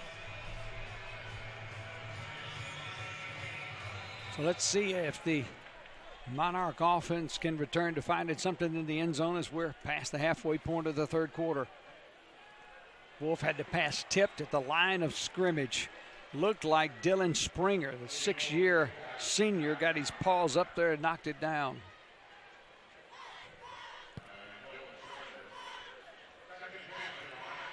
Yeah, not holding a pass rush. Wolf, I mean, both of these quarterbacks have been pretty comfortable today in the pocket. Yeah.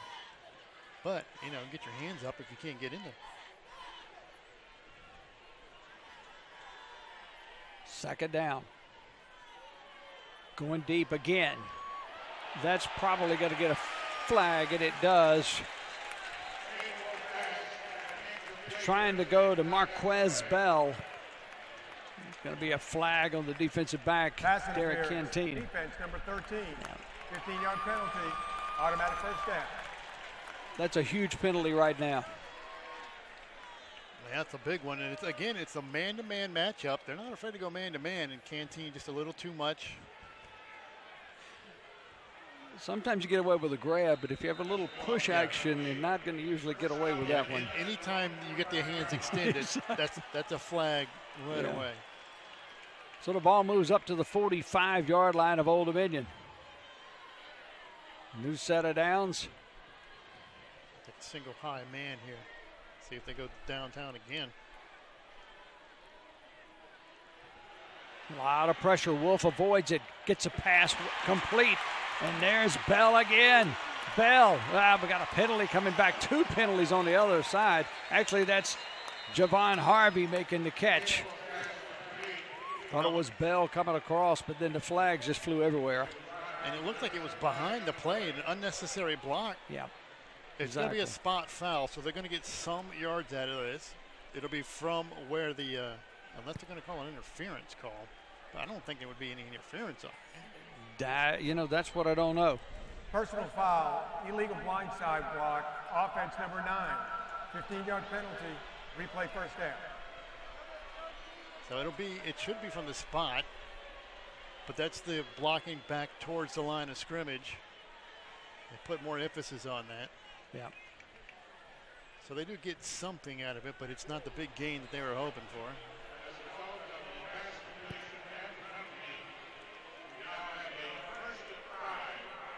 Yeah, that unique situation here. You get it from the spot of the foul. So the penalty moves you back to midfield, but it's first down again. So it's 1st and 5 rather than 1st and 10. Blitz is on.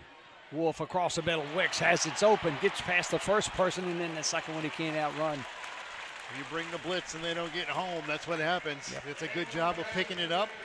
Wolf staying calm. Little arrow route there for his running back. And Wicks takes advantage of the big hole in the middle of the field.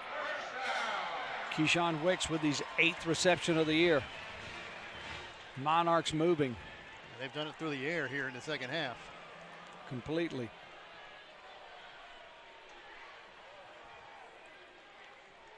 Got 2 safeties here. Maybe they're going to adjust. Wolf all the way across the field to Wicks. Wicks, nice job of just putting his head down and going straight ahead and running right at it. I think Wolf could have gotten at least that much on his own if he ran that, but he is always going to look to throw it first. Even if it comes back across the field. That's not the design play call. It was pretty good coverage.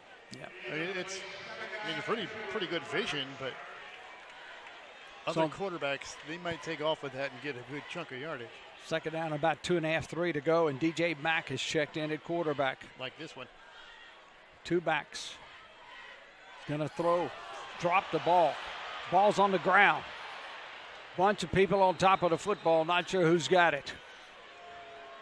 Ball just came right out of his hand as he was trying to throw it and then hang on to it. On the field is a fumble recovered by the offense. 3rd down. Well, they escaped that time. That was. It looked like he just ran into his own man. when he was trying to take off with it, that was going to be a pass. Yeah. And then it wasn't there, and he's deciding whether or not to take off with it or not. And I think he just ran into the back of his own guy. Let's see if it just slipped out of his hand or if he ran into. I think it was a little of both. Maybe it was slipping. I think he'd lost some of the grip of it, and then the lineman connected with too. Further review.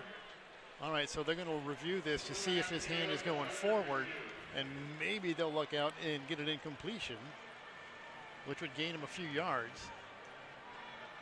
I wonder if they're going to review just the recovery. They didn't say it, so I don't know. No, they're going to review to see. That's a fumble, I think.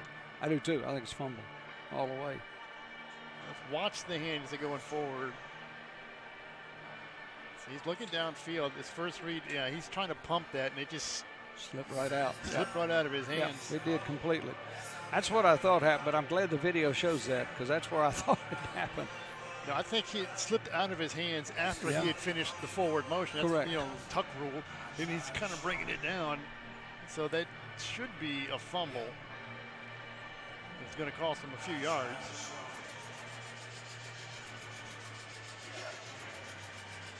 Imperative to get points on the board in this series if you're Old Dominion, down by 11. Yeah, it really is, and those yards could come in handy, again, with the kicker who's missed 2 today. 2 that were short shots and had one that was 43. Yeah. And that, I mean, it's not a good look for any quarterback to do that, but when you're coming in kind of cold off the side and you're going to try to pump fake that, that makes it more difficult. That's where, as you said earlier, it's not really a wildcat formation when he comes in. So when Mack comes in, he can throw. He is a quarterback, but he can also run the football. And that time, trying to throw it, was thinking about running it maybe while he was in the passing motion too, tucking it and go. You don't get a lot of snaps, and when you're on there, you want to do everything you can, and you're trying to hit the home run ball, and sometimes, it's not there. You just try to do a little too much. Here comes a call. After video review, the pass was incomplete. The passer's arm was coming forward with intentional forward movement before the ball came loose. It'll be 3rd down and 3 at the 22-yard line. Yeah, that's what I thought they were going to call. Yeah. But what I saw was the intentional forward movement I thought had been stopped before it came out of his hand. That's the Brady, that's the Tuck rule. Exactly. Whether or not he was still in a forward motion when it came out. I thought it was down and he was starting to pull it down by his hip, but. You'll take the 3rd and 3 if you're Old Dominion. Yeah, the Monarchs will take that and run. It gives them another, 5 yards or so? Exactly, yeah. 3rd and 3 is a lot prettier than 3rd and 9, as Georgia Southern learned on their last possession. Exactly. Hayden Wolf back in at quarterback. Probably 4-down territory here. Man coverage, they may take a shot. You got Jennings up top. Georgia Southern rushes 4. Man is open as Jennings. It's a 1st down, close to the 10-yard line, the 15-yard line, rather. All right, check that. Jennings was at the bottom. It was still man coverage, but that's a design route to get him some space underneath. The 1st down was the imperative thing for the Monarchs, and that's a good cat to go to. Yeah, it's all Jennings right there. That's pretty. I mean, it's not a one-man route, but it is a one-man route. 8 catches now for Jennings. Jennings and Page a stack on the near side of the field. Go to Watson, and there's nothing there but white jerseys. You talk about being patient, but you're being patient and just waiting, and just there's nothing to wait for at that point. Condry Jackson. We haven't called his name a whole lot today, but he has caused some problems among the offensive line. They had to block him so much from his linebacker spot. Loss of a couple on the play. It's Page in motion.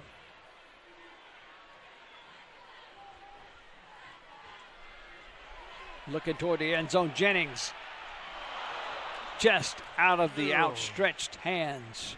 Incomplete.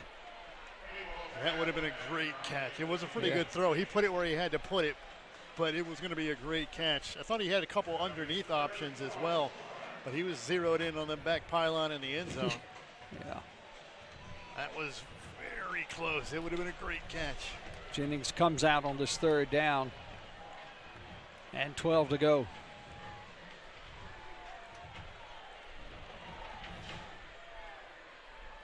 Blitz is on. Got a man open. It's Spencer. Can't get it just out of his outreaching hands. All right, so now what are you going to do? You got to have your kicker back in there again? Yep. Think you got to. Got to try to get points on the board. And that throw just a little bit too much in front of the tight end there. So Ethan Sanchez will go from 35 yards. He made a 43-yarder earlier in the game and missed 2 shorter shots in the first half. Make it a one-score game. Exactly.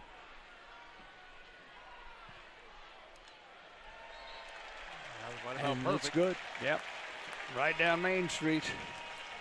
That's a big 3 there to make it 21-13. It is a 1-possession score with a 2-point conversion, but that's what you got to do with 2:27 to go in the football game. A good drive by the Monarchs puts points on the board, trims that lead back down to just 8. Well, they needed points of any kind there, so they'll take that. But good job defensively for Georgia Southern, because it looked like they were backpedaling for a while there. But they bowled their back up once they got close to the red zone and kept them at to field goal range. They've really shut down the running game against Old Dominion in the second half. They have, and especially that last part of that drive.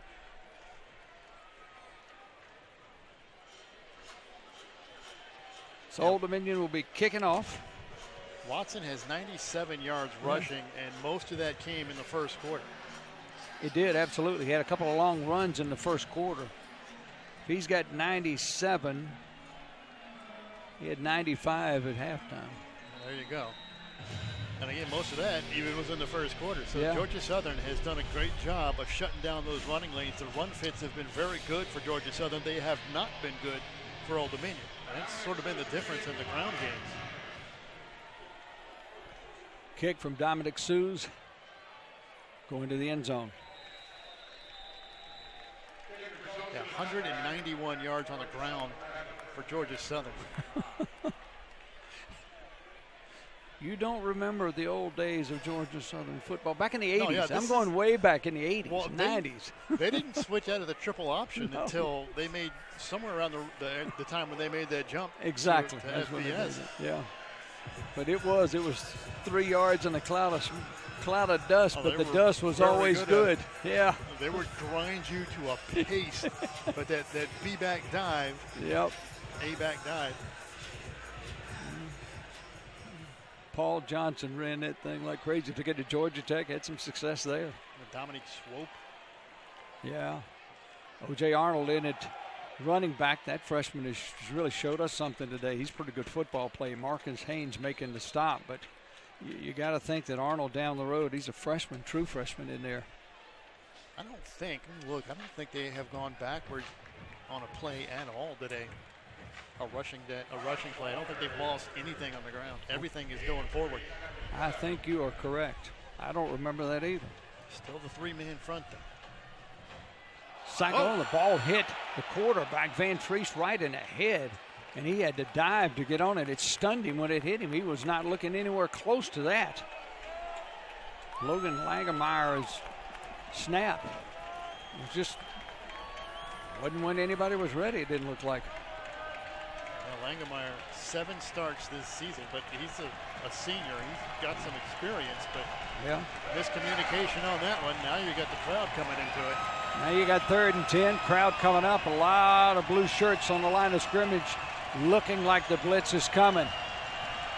5 on the line and 1 sneaking from behind. And they bring most of them, not all, but most. Going outside, that pass falls incomplete. He was trying to go to Jones down the sideline, but it falls incomplete, and Georgia Southern will have to kick the football away. Yeah, a little bit of space there. Good route by Jones, but the blitz didn't get home, but it did make Van Treese throw that before he wanted to, which threw off the timing. Anthony Beck will come back in. That's 2 stops in a row for this ODU defense that hadn't gotten a lot of those in a while. And the Brave, we call him the Brave Isaiah Page because the last punt was interesting. That one is going down, and the kicker picks it up and tries to run it and is hauled down at the 16-yard line. Man, what a turn of events right there. That is 2 bad snaps that have just crushed the momentum for the Eagles. Colton Hicks makes the tackle at the 16, and Old Dominion all of a sudden is in sensational shape. I don't know what happened. That was just a bounce pass. Yeah, just bounce right back.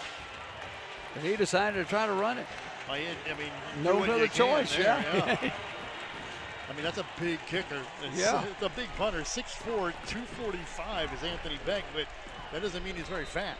It doesn't mean he knows how to run the football very well. He probably doesn't do that a lot. He'd be a load to tackle, though. So, brilliant opportunity for the Monarchs here. Down 21-13, 1:12 to go in the third quarter. Long fake inside to Watson. The pass going across the middle, incomplete. That's an RPO, and he took a while to make that decision. Yeah, Peter Kikwata was the intended receiver. Yeah, looking for the freshman. He wanted a flag. I think the crowd wanted a flag, but I don't think they're going to give it. I mean, he did have his arm around him. There's a long hold of the ball on that fake there with Watson. Thompson did have an arm around the backside.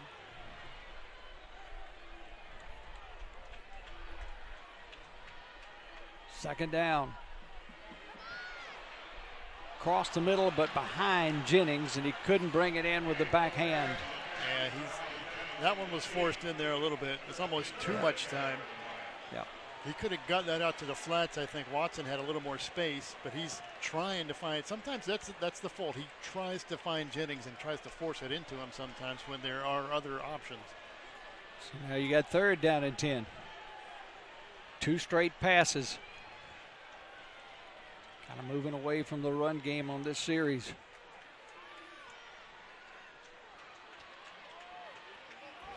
Going to Jennings in the corner, bobbled. I don't know if they're going to give it to him. It may be bobbled in the end zone. The officials are talking about it. Looked like he was bobbling from one official. The other official says nothing yet. They were discussing it. I think that's what they're going to call it. Yep. Had he come down with it clean, I think it's a touchdown. I agree. But that one little bobble, by the time he got control of it, I think he was out of bounds. Yeah, I do too. Watch it bounce. Yeah, it's bouncing. Oh, it's close though. Yeah, that last bit close. when he got that other arm wrapped around it. In fast motion, it looked a lot different. They may ask for that to be looked at again. That is very close. Yeah, the back judge continues to say it was bobbling. He was underneath the goalpost to a degree. Kind of lost our feed here. We're looking at the board, the big board. He's got the first touch. He doesn't have it. Where does he gain control? Does he have After that video left foot? review, the ruling on the field is confirmed. Incomplete pass. Well, that didn't take long to make that decision. The crowd, you can hear their response. They're not happy at all about it. Still a great effort by Georgia Southern's defense. They come out to play eraser right now.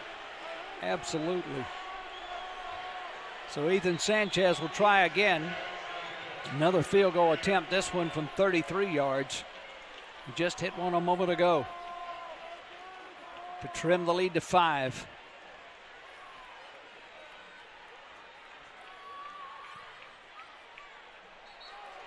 And he's got it.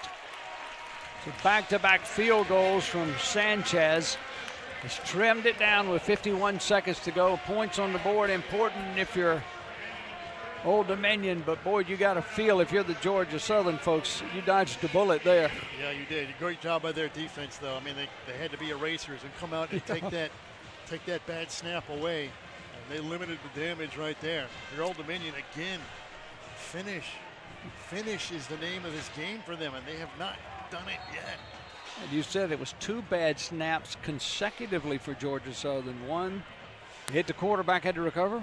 Then the next one, the punter couldn't get off, had to just take off.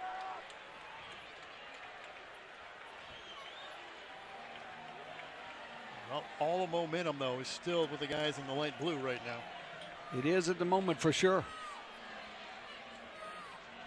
We're still got a whole quarter to go, right? Exactly. This ain't done yet. No. You know, it has not been the racetrack that we thought it would be today, but it's turned into a pretty good football game. It has really definitely has. been interesting. So Dominic Sues will attempt to kick off. To get the ball to stay on the tee. That's always about that wind. The wind is moving more down there than we realize.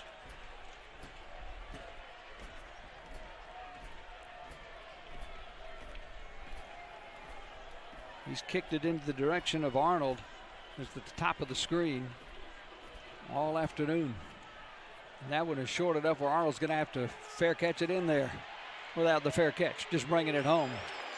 He did. He crossed the 20, not to the 25, though. And Georgia Southern does not start off in great field position. It could have been much worse, but that's where they start. Now let's see what happens. 46 seconds remain in the third. If you're Georgia Southern, though, I mean, your defense did a great job. You're still in pretty good shape. Yep. I mean, you still got a lead. You can still keep to your plan, which is to grind it out and force them to come out of this deep shell that they've been in to keep you from passing it. If they're just going to stay back like that, this 3-man front, they're just going to keep running it, and you can do that. Hand off to White. Goes to the right side. There's nowhere to go over there. D.V. Harris making a play from his defensive end spot. Now, if the Monarchs can somehow find a way to shut down this rushing attack, then it gets a little more interesting. Gain of about a yard on the first down play. 106-yard game for White. Green has 85 himself, and they both have a touchdown. They're just going to let this go down to the quarter. They are. They got a second difference between the play clock and the game clock. Just about a second. So they're going to let it roll down. And we will have one to go. Third quarter. Third quarter comes to a completion. It's 21-16 Georgia Southern. They have the football as we begin the fourth quarter. We'll do that right after we take this timeout.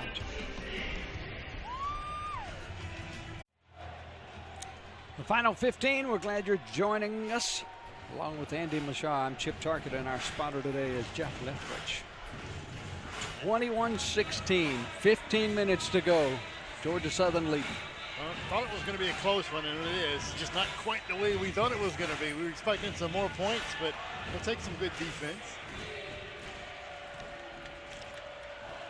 Kyle Van Treese looking outside, got a man open, falls down as he makes the catch. That's Caleb Hood. Ooh, tell you what, Old Dominion was lucky. Lucky he had to recatch that on the when he was going down, because if he catches that in stride, he might still be running down the sidelines. Could be. Very well could be. Pick up a 5 on first down. Huge third down here. Very much so. 3rd and 5. Van Treese was looking across the middle, but that didn't happen. Pass is complete. First down to Derwin Burgess. Look at that line. That is outstanding pass blocking up front with no holding to protect him that long against a team that leads the country in sacks per game. That's impressive.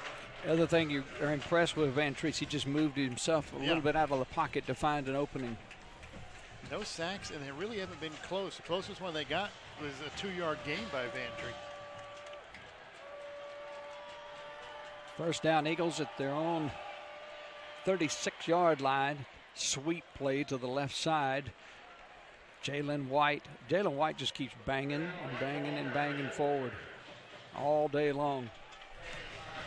Jason Henderson. Yeah, he's up slow, limping, and he's telling guys to stay on. I'm staying in. Leg is still attached. I'm staying. Right. Hey, He's not coming off for any reason. There's just no reason in the world he's coming off. Vantrease fakes, passes, caught. Singleton. Oh, he's going to be short. Just about a yard short of the first down. Quick reaction. Well, he changed now it. they're gonna Wait a change minute. it. Whoa, hey, that was a right spot, then it became a left foot spot. I think he changed that by a full yard. Yeah, Okay. that was interesting because he had told the chain gang it was second. Officials timeout while someone in the team box is attended to for an emergency situation. Okay.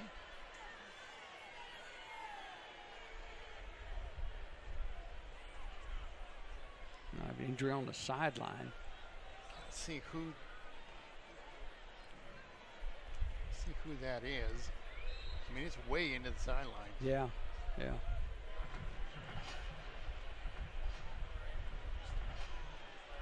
Not sure who it is over there. It's not a player. No. It's one of the officials. I think Yeah, it was the it guy who is. was holding the. We're back. We're still waiting to get play to resume. We've had an injury on the Georgia Southern sideline. We're not sure exactly who it is just yet, but they had to move that gentleman into the tent on the other side of the field, so we'll try to get you more information as soon as possible. First down for Georgia Southern from their own 47-yard line. White goes straight ahead, gets a couple, and then he runs into the sea of blue. They might give him a couple of yards on the play there. Terry Jones, Denzel Lowry, Marcus Haynes also around the football there.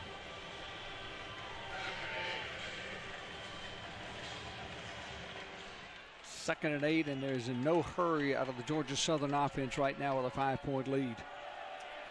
White again tripped up in the backfield that time by Arterian Johnson, who came out of nowhere. Yeah, that's something they haven't done all day. Is got any kind of pressure behind the line. That time Johnson is flying down, ran it down from behind, and really White still almost got away. Yeah, he did, really close. So third down 6. Big play for both teams right here in the third quarter, or in the fourth quarter rather, with 12 minutes to go. Old Dominion looking like they're bringing some heat. Showing it. Vantrease may have audibled at the line, and they are bringing the heat. Across the middle, complete. It will be a first down. Amari Jones. Man, that line is really good today. It's amazing, yeah. Because he didn't get tons and tons of pressure. He got no pressure. White, the quick play, quick snap, moving ahead. Gains a few. They bring in that kind of pressure, that much noise, where it's hard to communicate, and they picked it up perfectly. They did. And Vantrease saw it coming, made the read, made the quick throw. Vantrease looking deep. Back shoulder is complete. Jeremy Singleton may have gotten away with a touch of a push, but you could do that on the offensive side a lot of times when you're turning. If you push as you turn to the outside, which is what he did. That's good chemistry, though. He Correct. knew that was going to be a back shoulder. Straight ahead with White. Oof. Into the pile, and it was a pile. That was a collision right there. It was. This is a good drive from the Eagles here when they needed It to have is. one. Yeah, and I'm like you. I'm more impressed today that they could totally change their offensive attack. Totally change it from throwing the ball, like you said, 50 times or more a game, and going to a running game, and has been very patient. Yeah, we're little more than halfway. Well, yeah, a little more than half to go through this fourth quarter, and Vantrease has got 23 attempts. Little bootleg. Looking back across the side, that pass is brought home. My goodness, what a catch by J.J. McAfee. Charleston, South Carolina senior turned all the way around in the air, got popped as he was coming down, and still brought it home. Good play call, a little throwback there to the tight end. And like you said, good job of holding on through the contact. Straight ahead run as they bring Green in, and Green's in the end zone for the touchdown. That's a huge touchdown at this state of the contest. That is a monster drive right It there. is. That is just doing everything that they wanted to do. Gerald Green with his second time in the end zone today. That touchdown was a little more pushing than the other one he had. It was 30 yards and didn't get touched. Tell you what, they may throw it all over the place, but it still looks like a Georgia Southern running game, though. It does now, for sure. Alex Rayner's PAT is good. 27-16 with 10 minutes even to go in the contest. When we return, Old Dominion's got to find some points and find them in a hurry.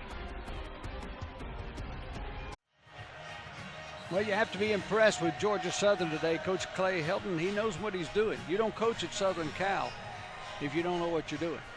I mean, he can coach football, no question. And today, changing the offense, running that football, my goodness, it has been an amazing thing to see. Yeah, I've been impressed with their front line. They have played an outstanding game. At center, Langmeister, Khalil Crowder, Caleb Kelly, Trishawn Wembley, Brian Miller, those guys have been getting it done.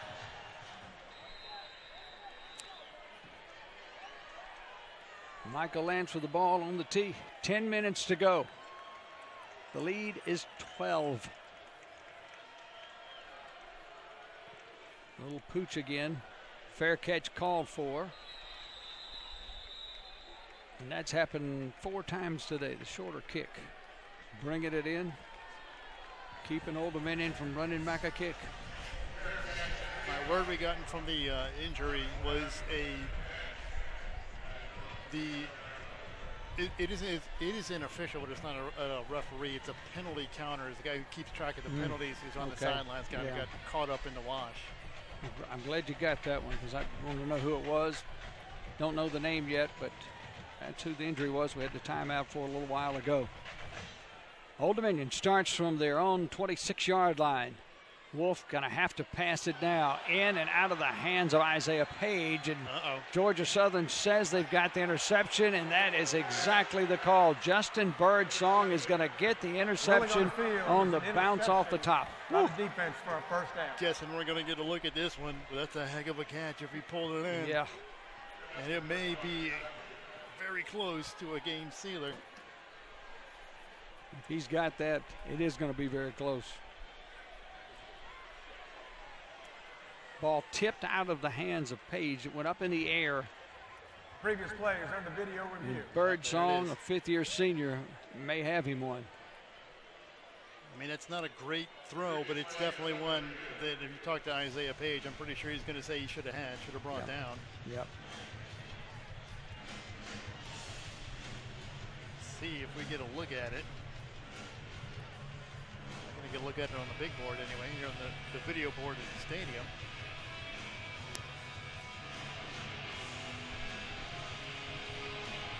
That kind of looks like it hits the ground. It does from where we're looking at it. Obviously, we weren't on the field, but I think he had 2 hands on it, but it looked like it may have hit the ground when he had 2 hands on it. Yeah. A much better view we're seeing now.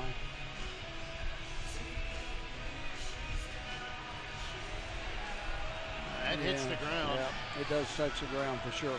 Now the question is, if for Georgia Southern, the question is going to be, I mean, it can hit the ground as long as it doesn't help you catch it. Does he have enough of a grip on it with 2 hands to where it doesn't move if it hits the ground? Right. You're even saying before it hits the ground, or if he's got enough of a grip on it to call it a catch.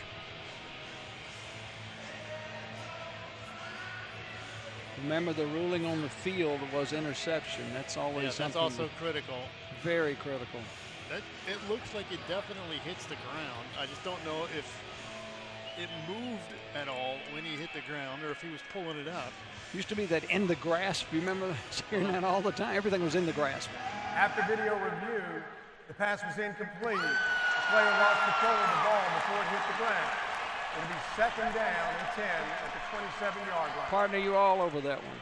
Well, that is a huge bullet they just dodged. Yeah, if you're Old Dominion, that is a huge bullet indeed.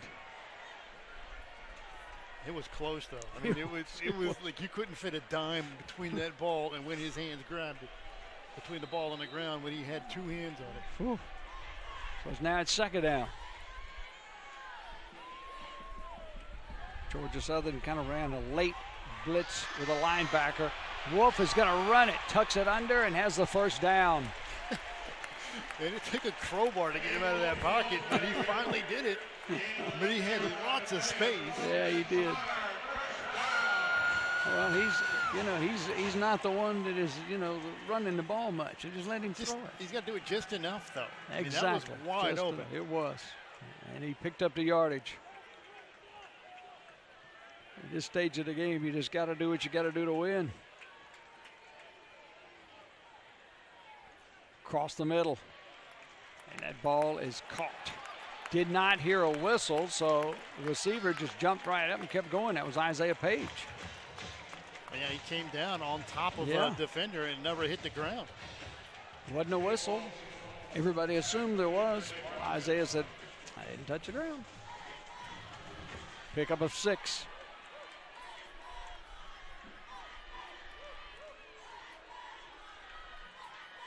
Handoff straight ahead.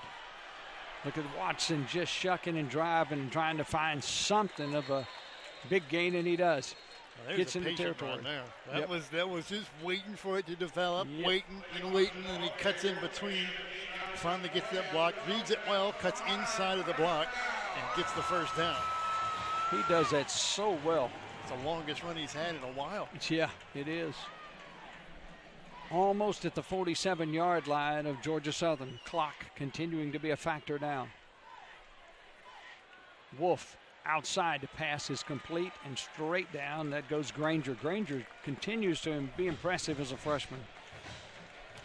Yeah, that's a good route, a good read, because they were trying to go a little deeper and they were, covering the deep ball. So Granger is the underneath route. Throw it just a little bit off. You'd like it if Wolf is going to have that one back. He would say he'd like to get that a little bit up to give him a chance to do something after the catch. Granger he got back to the ball, made the play. 4-man rush. Wolf across the middle. Not sure who he was going to. Granger thought it might have been him, but Jennings was behind him.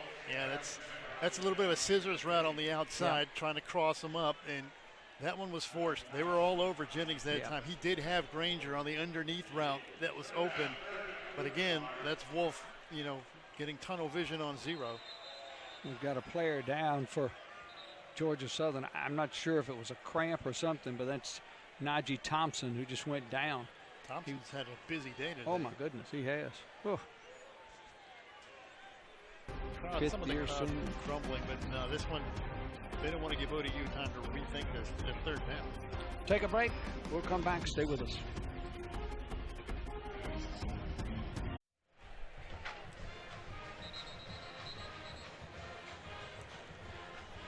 We're back. 7:43 remains in the contest. Old Dominion with the football, a 3rd down and 3 situation, down by 12 to a running Georgia Southern football team today. It looked like Thompson was all right. He got up mostly under his own power. It might have been a cramp. Some of the crowd didn't like it, were grumbling, but there's no way that they would give Old Dominion a free timeout, essentially, to think what they want to do on this 3rd down. That one's definitely real. 5-man front by Georgia Southern.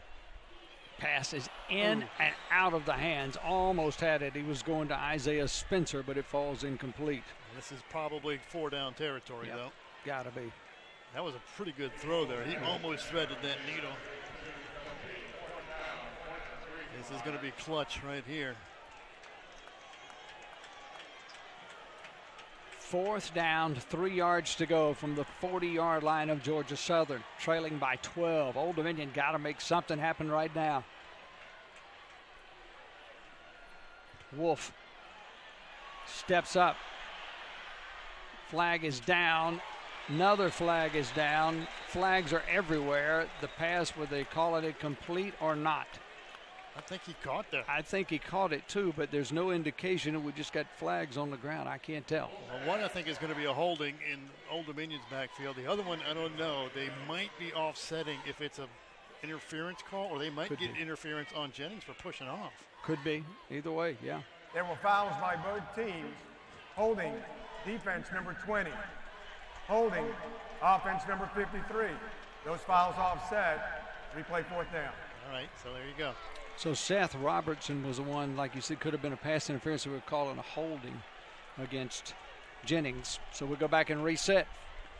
4th down again. So if you have your second 4th down play, this is where you pull it out. We're going empty here. Yeah, Watson in motion, sets up wide to the top of the screen. Inside to Jennings. What a wonderful catch with not one but two folks hitting him, and he tried to spin out and hope to break it, but just could not. They all knew it was coming. Yep. I mean, Wilson was over there. The safety is over there helping out, shading on him. Yep. He's got Robertson on him. When Watson went over there, they knew it was man coverage, and you knew you had the one-on-one match on the backside. So they knew the slant was there, and Jennings still made the catch. Good throw by Wolf. Jennings is something to watch. It won't take too much time here. No, clock keeps ticking. Running a lot of hard-word time. Pass is complete, and that will move it inside the 25-yard line, and Spencer hauls that one in. Spencer's having a pretty good game today. All the big plays, big catches for him. Yeah, big target out of Gloucester High School. Not too far down the road from here. 2nd and short. That almost doesn't matter as much as try to get in the end zone. Pass is there. Connected, and Harvey brings it home down inside the 3. Watch for the taunting flag there. Yep. You got to get your guy under control. And he got out of there. That was a shot, though. That was a laser. It was. He threw that on the money. Harvey with a good route. Watson trying to get in the end zone. Does not. Tried that hurry-up offense to get him in the end zone, but the clock will keep running now. Tried the Georgia Southern, get a big chunk play, hurry up, go tempo. Yep. The Eagles were ready for it. Absolutely were. I mean, almost, just under 6 minutes. It's not critical yet, but you are going to need another possession. You know that, so you're going to have to leave some time. I don't want to be too lackadaisical here. Yeah, and both teams with a full 3 timeouts remaining. 2nd down, goal to go. We got a man-to-man up top there. Watson again. This time he's in. Touchdown. 5:19 to go, and it's a little closer now. They spread them out, and good job by Watson finding the seam and finishing hard. Like you said, he's what, 6'4", 225? That's about how big he's playing as a running back. Yeah, that's what he looks like in the mirror. That's what he sees in the mirror when he's looking at his frame. That ain't what he is, but that's what he sees. Sanchez for the PAT.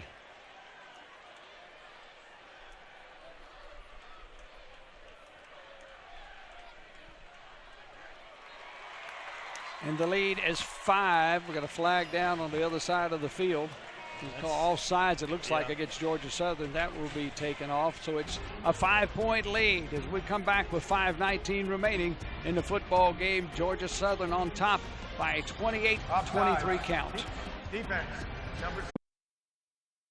With a touchdown and also over 100 yards, 8th time in his career. Yeah, 108 now. I'll tell you what, Chip. At the beginning of this game, I gave you the blind taste test and told you we go into the last 4 minutes of this game. One quarterback would be 22 of 38 with 323 yards and a touchdown. The other 20 of 25, 170 and a touchdown. Which do you think would be which? Wouldn't be what it is. Sue's kick comes down to Arnold. Arnold to the near side. It's up to about the 28-yard line. Yeah, Wolf with the yardage. Career high or season high for Wolf now. 22 of 38, 323 yards and 1 touchdown. And it has to be the most rushing attempts in a game this year for Georgia Southern. They have run the ball all day long. Yeah, that's 40 rushing attempts for the Eagles to 25 passes. They average half of their average. I keep harping on it. I know I keep saying it, but it's Staggering. incredible and, you know, kind of impressive that they made this kind of an adjustment, and it's worked so well for them. So here we go. 5:14 remains in the game. Van Treese fakes it one way, throws the other, and a lot of room outside for Jalen White. First down and a few more. 13-14 on the play. That right there is a Brian Ellis special. That was a great design. Absolutely. Because they throw so many screens, they're going to suck you into one. They fake that over there. Everybody jumps that screen thinking we got him now, but nope. That's the old oh shoot screen. You said that nicely. Van Treese again coming this way to White. White cuts back to the inside. He's going to push the pile to the midfield stripe. Remember, we said not only can he run the football, but he can catch it and do something with it. And you've seen him make a couple of good plays there. Well, see, now they're going to maybe start throwing it around. They don't really have to, though. I mean, you got 4 minutes left. You really want to eat a lot of this clock. But, you know, they're going back to their bread and butter now, these short lateral throws. Get it to the midfield stripe. That may change it. Straight ahead. He bounces to the left side. And a first down. Jalen White.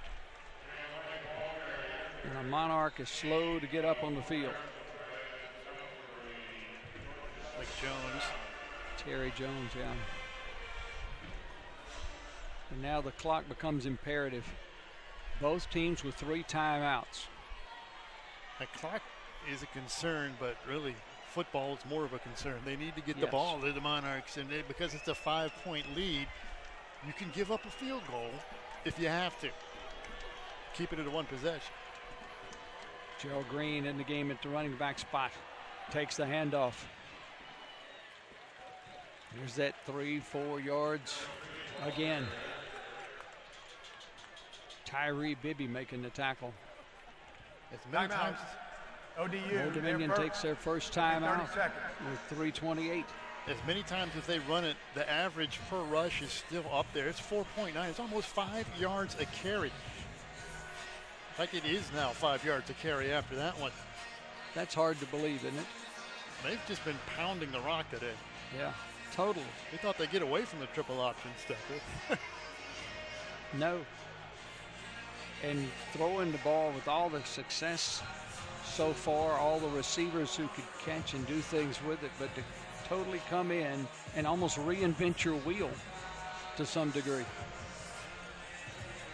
Yeah, it's impressive coaching. That, you know, this had to be the game plan coming in. Yeah. And I think the reason is because you look up, this team gives up a lot of yards. Old Dominion does, but they take the ball away. They have a lot of turnovers. They play very good in the red zone, and they get after a quarterback with a lot of sacks. So how do you take that out? Just run it. And the Monarchs haven't been able to get him out of it. 2nd down 7. Old Dominion just used their first timeout. White. He bounces again, turns at the 40-yard line, and that'll bring up a 3rd down and about 4 yards to go. Ronnie takes another timeout. Yep. Timeout.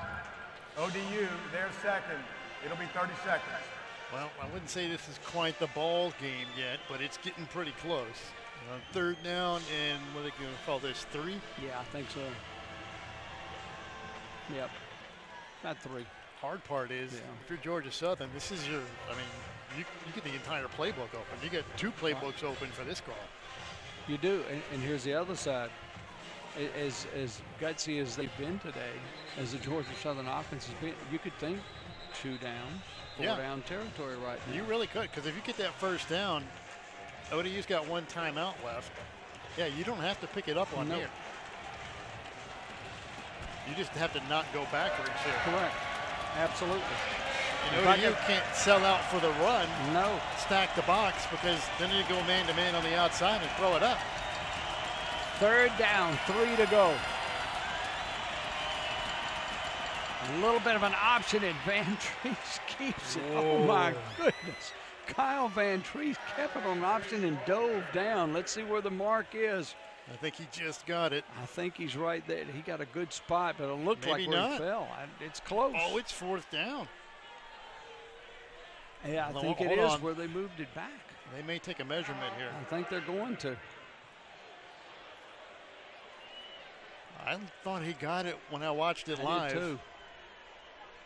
And I thought when they made the initial spot, I thought he had it too. We got one down marker that's his 4th down on the near side, and the other one's his 3rd down on the far side. So that's where the knee hits, and if that's where it is, then he may be a little short. And he definitely could have stayed up. He picked him where he is, going to be short. Oh, yeah. Wow. But to your point, and you're going to have to do that again. You said this is going to be, 4-down territory. Yep. We're in it now. Well, you're not really in a punting position because No. that's not going to help you. It's not going to be that much yard difference. So you really don't gain a whole lot. A And field goal keeps it a 1-possession game. I mean, it gives you some breathing room, but It's a Rayner's long kick. his career long is 47, and you're going to be beyond that. So yeah, you're Yeah. going for this. Georgia Southern comes out. It's 4th down and less than a yard to go. Going This to get is up place. under the center. May not snap it. Yeah, they might not. They may just line up trying to get somebody to jump off, keep moving, folks. But then again, I think that's what they're going to do, take the 5. Yeah, play clock is down. Yep, took the time out. Coach Helton took the time out. Georgia Southern, their first. It'll be 30 seconds. That's good work from the ODU front because you got to be amped up at that point. Absolutely Crowd is ramped up. going nuts. Nobody can hear anything. You got to be super amped up, but to hold your water like that and to not jump across. Well, now let's go ahead and spin this one here. So you're sitting there and you get a 1st down here and you pretty much are in good shape. Yeah. You got 4th and a foot to go and your offensive line has made holes all day long. Yeah, we said earlier, I don't think they've gone backwards. I don't Nope. think they've lost a yard going on the ground yet. And a punt, I don't Except know how for- much it helped you. The only minus yards they've taken all day were on the bad snaps. Not going to punt it. The offense comes back on the field. Let's say quick kick it or something. The Watch 'em. defensive line is all dug in for Old Dominion. Man in motion. Quarterback sneak. The push from behind. We'll have to see where they mark it. Well, I don't know. This is going to be a hard spot to put down. It is. Oh, this is going to be so close. Naked eye, I think maybe he got it. Yeah, they've already given it. Head referee said, yep, 1st down. Crossed the line. They just had to get to the line, and he got past it. Well, Coach Tell you what. Helton, you got to give him credit. He played everything that way and then went for the quarterback sneak. I think that was a good call. And even if you review that, I don't think it changes. 'Cause No. I don't think you can see anything. No, you can, bodies. That's about all you can see. It's Old Dominion. What a job by this front line. Yeah. 1 timeout remaining. Georgia Southern with the ball at the 36-yard line. White. Nice upending tackle there by Arterian Johnson. So, Ronnie Timeout. ODU, their 3rd and final. It'll be uses 30 last seconds. timeout. Absolutely. And you're back in the same kind of situation. If you're Georgia Southern, you almost have to keep running the football to run the clock. I mean, they haven't stopped it yet either, so, No. I mean, why not? Yeah. But I wasn't a math major. We're going to figure out, let's see, 40, it's 80 seconds. A little bit in between. Uh, It's pretty close. yeah. Because See, you another know it's going to 40. take them a second or two before they get it back down. Play takes a little bit. Yeah, maybe. So just play clock alone, they can take 120 off of that Right. in 3 downs. Yep. And that would include 4th down. Yep. Because this is 2nd down. Yep. So, Second, I mean, 3rd, you know, 4th down. Yep. they're going to have to get another 1st down. They can run it way down. Go again to White. Got some room up the middle. He's inside the 30, and the pile pushes him. He's close to a 1st down, maybe just a hair short. Jalen White is playing the game of the season for him tonight. He is. That's 29 carries for him. 3rd and 1. I believe we said 3rd and 1. It seems like a bunch of times. It's been 3rd down the whole day. Well, they're going to run this all the way down. Yep. They could take a timeout. They could. I don't know if you want to stop the clock, but they take it 1:20 if they do take a timeout. Close to it.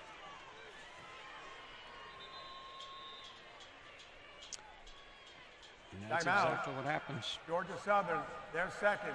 It'll be 30 seconds. So you run this play, and then at least 40 can go off. You could actually just go ahead and let it run completely down. You can choose if you just want to leave a little time left. I mean, there's a lot of options here. There's a lot of thinking going on both sides. You get 1.5 yards. It's a moot point anyway. It is a moot. This offensive line, man, for Georgia Southern has run this game, especially the second half. But they have dominated up front. Miller, Wembley, Longmire, Crowder, and Kelly. And as we told you earlier in the broadcast, 2 of those guys, the 2 tackles, Miller and Crowder, are 6-year seniors. 5th-year seniors are the center, Longmire and Crowder. The only underclassman is Pishon Wembley, and he's the left guard.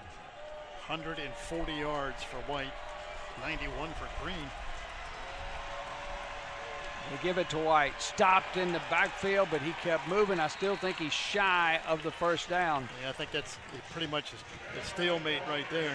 Jason Henderson again. Well, you can let it run all the way down again. You can still run another play. The clock's going to take some time off. This time they will take the timeout. I think so too. You may as well. You got one to use. They'll take it down to about 36. And then it'll be decision time for Clay Helton. This is a little bit further away than the last one. Yep. But you kind of have to have that decision now of, okay, if you try the field goal and it's blocked. Timeout. Try the field goal and Georgia miss. Southern, they're 3rd and 5. And the 6 It'll be beats you. 30 seconds. If you run the ball, you run a little clock off. If you get the first down, then like I said, it's a moot point. You're looking about 44 yards or so for a field goal. Pretty good kick. That still gives Old Dominion the ball back, and it still leaves them with a chance, even though no timeouts, and you're talking about less than half a minute to get a touchdown and a 2-point conversion. But it does give them the chance. Well, if you just get this yards, it doesn't matter, then it doesn't matter. So the game on the line, you put it right here, game is over. You got to get a yard to a yard and a half, and the game is over. Well, Van Treese back on the field in 25. Jalen White, like you said, has run the ball 327 times today, it feels like. And it backfires. Old Dominion gets it, and the touchdown beats it. Hit in the backfield. What a play by the Old Dominion defense. And they turn it over on downs. 32 seconds remaining in the game, so it's not over yet. They got a long ways to go, short time to do it, but remember, a first down stops the clock. Exactly. And remember, you get 6, you win. And as I said, if you don't get it, if it backfires, then you give Old Dominion the ball, and a touchdown beats you. So here come the Monarchs with a shot to win this thing at the end. That would be a happy homecoming celebration, wouldn't it? Yeah. The alums would be slap happy. So Wolf brings them out 4 wide. Straight back. Rushes on. Underneath pressure and goes down. And that's the one thing you can't afford to do is right. Can't do that. Clock running. 20. 19. Continues to run.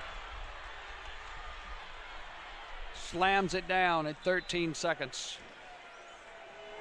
That is the one thing you definitely could not do. Throw that away. Now he's because he's not mobile. Pass, it's 3rd down.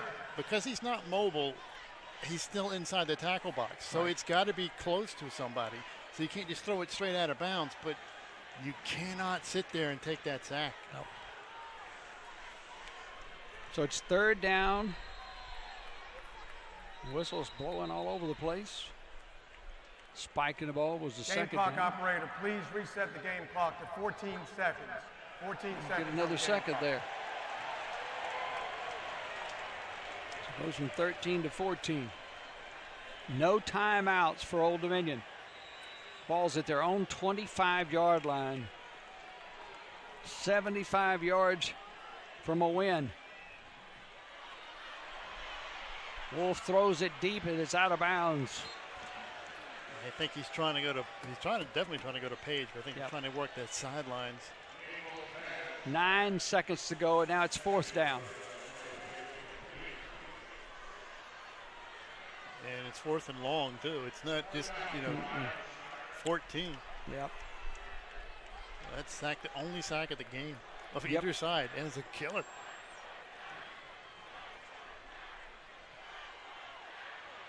Wolf rolling.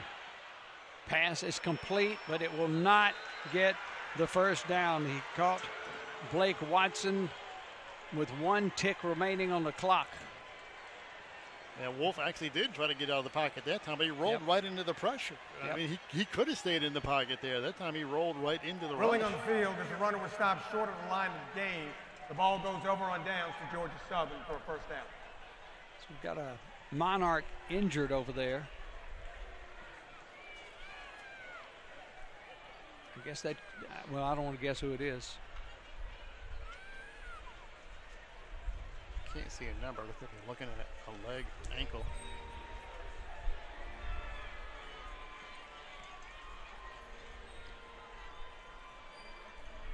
That's Jennings. Jennings, yeah. Jennings has limped a few times in the game tonight. Went down hard, obviously, on that play. For him not to come off under his own power, you know he's feeling some pain. Yeah, early in this game, he took a pretty good shot from Derek Canteen and has been kind of hobbled since. It hadn't stopped him from 9 catches, 130 yards, and a touchdown. No. But whatever happened on that might not be related at all, but that's the last thing these Old Dominion fans want to see.